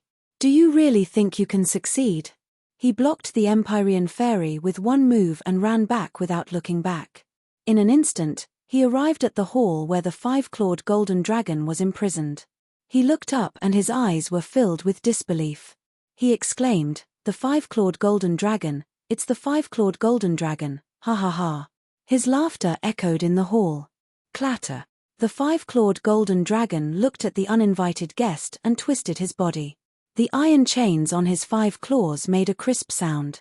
100 Faces' eyes changed slightly. He's still shackled. He's really imprisoned here. Who are you? The 5-clawed golden dragon asked majestically. His voice was so loud that it made people's eardrums buzz. 100 Faces wasn't affected. Instead, he looked at the 5-clawed golden dragon with a smile. My name is 100 Faces. You can remember this name. So you're 100 Faces. The 5-clawed golden dragon had heard this name from Tang Zheng, so he was familiar with it. The 100 Transformations Star-Lord said in astonishment, you actually know me, I presume that brat Tang Zheng told you. The 5-clawed golden dragon didn't answer immediately. Instead, he focused on Tang Zheng and the Empyrean Fairy, who were chasing after him. Why did you lure him here? The 5-clawed golden dragon asked. We didn't lure him here. He smelled it like a dog and came here to find you. I don't know what he's up to. Tang Zheng said angrily. 100 Faces was prepared to slay the dragon, but when he saw that it was the 5-clawed golden dragon and that it was imprisoned, he immediately changed his plan. In fact, 100 Faces was so confident that he came to slay the dragon because he had misjudged the situation. He thought that there must be a weak young dragon under the imperial city. Otherwise, it wouldn't be imprisoned here. Therefore, he was confident that he could kill this young dragon and extract its essence. He could also force out the secret of the dragon clan. However, he never thought that it would be a 5-clawed golden dragon. The five-clawed golden dragon was already considered a very powerful dragon clan. One had to know that the dragon embroidered on the emperor's dragon robe only had 5 claws, which was the five-clawed golden dragon. They already thought that this was the limit of dragons. However, 100 Faces knew that the five-clawed golden dragon was only the middle level of strength in the dragon clan. The highest level could reach 9 claws, which was really powerful. However, even if it was a five-clawed golden dragon, it was still extremely powerful. It was far from being something that ordinary cultivators could contend against. Therefore, when he saw that it was a five-clawed golden dragon that was imprisoned, he couldn't help but admire the strong person who imprisoned it. His methods were really not something that ordinary people could compare to. Since the other party was a five-clawed golden dragon, then his previous plan could not be carried out. If he wanted to kill a dragon, he could still do it. However, if it was a five-clawed golden dragon, then he knew that he did not have the ability to do so. Moreover, he was sure that Orokai would not be able to escape misfortune if he stayed above and was besieged. Without Orokai, if he could subdue the five-clawed golden dragon, that would be a joyous occasion. How could Orokai be compared to the five-clawed golden dragon? This was a dragon, which was worlds apart from a snake. The 100 Transformations Star Sovereign rolled his eyes and looked at Tang Zheng with a smile that was not a smile. He said meaningfully, "I am really curious as to how you are able to coexist peacefully with a five-clawed golden dragon. You are clearly very familiar with it. However, this is not a problem for me. When I saw its shackles, I understood everything." Tang Zheng suddenly had an ominous premonition and said, "What do you understand? You can coexist peacefully with it, so you must have reached some kind of agreement. If I am not wrong, it wants to use you to escape from here, right?" 100 Faces stared at Tang Zheng as he said this. He wanted to distinguish the truth of his words from his reaction. Tang Zheng's heart beat wildly. 100 Faces was too smart. He actually guessed the truth just by relying on this superficial information. Tang Zheng finally understood what that ominous premonition was. Because once 100 Faces knew about the agreement between him and the five-clawed golden dragon, he could completely replace him. Moreover, 100 Faces' cultivation was far higher than Tang Zheng's. He had already reached the divine transformation realm. He could completely break the formation and release the five-clawed golden dragon. With the five-clawed golden dragon's eagerness to escape, Tang Zheng could not guarantee that it would not be moved. As if to confirm his guess, the 100 Change Star Lord continued, "Although I don't know what conditions are needed to break this formation and release the five-clawed golden dragon, I think cultivation is one of them. Your cultivation is still too low, so you haven't succeeded. Am I right?" Tang Zheng was silent, speechless. "Haha, your cultivation is not enough, but I can." 100 Faces laughed wildly. He turned around and stared straight at the five-clawed golden dragon, looking into its 2 breathtaking huge dragon eyes. "I am afraid you are already very worried about being trapped here. I can release you immediately. How about it?" Although the five-clawed golden dragon was powerful, it was imprisoned here after all. There was no way its strength could be compared to its peak state. Therefore, 100 Faces was not too afraid of it. Therefore, there was nothing wrong with letting it out. Moreover, when it was about to escape, when its guard was at its weakest, he could use some means to control the five-clawed golden dragon like how he controlled Yamata no Orokai. Haha, subduing a five-clawed golden dragon. It was so cool just thinking about it. Since ancient times, he had never heard of anyone who could do this. The five-clawed golden dragon had once asked the Empyrean fairy to release it, but the Empyrean fairy had mercilessly refused. Because of this, it was quite dissatisfied with the Empyrean fairy. At this moment, when it heard 100 Faces' words, it was indeed moved. "Are you serious?" 100 Faces glanced at Tang Zheng. When he saw Tang Zheng's expression change greatly, he could not help but say proudly, "Haha, of course, I am willing to help others." The five-clawed golden dragon did not immediately agree. The look in its eyes kept changing. It looked at Tang Zheng for a while and then looked at 100 Faces as if it was making a choice. Tang Zheng could not sit still and said quickly, "Five-clawed golden dragon, don't listen to his nonsense. He is vicious and definitely has no good intentions. Haha, do you have good intentions? The Empyrean fairy clearly could have released it, but she turned a blind eye to it. This is the most despicable behavior. Letting it be imprisoned for one more day means that it will suffer a little more. You don't think about the 5-clawed golden dragon at all. Your intentions are terrible. 100 Faces complained. Tang Zheng's face turned ashen. This unforeseen event was too big and completely disrupted his steps. However, the 5-clawed golden dragon was in charge of all this, so he quickly advised, 5-clawed golden dragon, don't be deceived by him. He has no good intentions. The 5-clawed golden dragon looked deeply at Tang Zheng and could not help but remember the argument with Tang Zheng some time ago.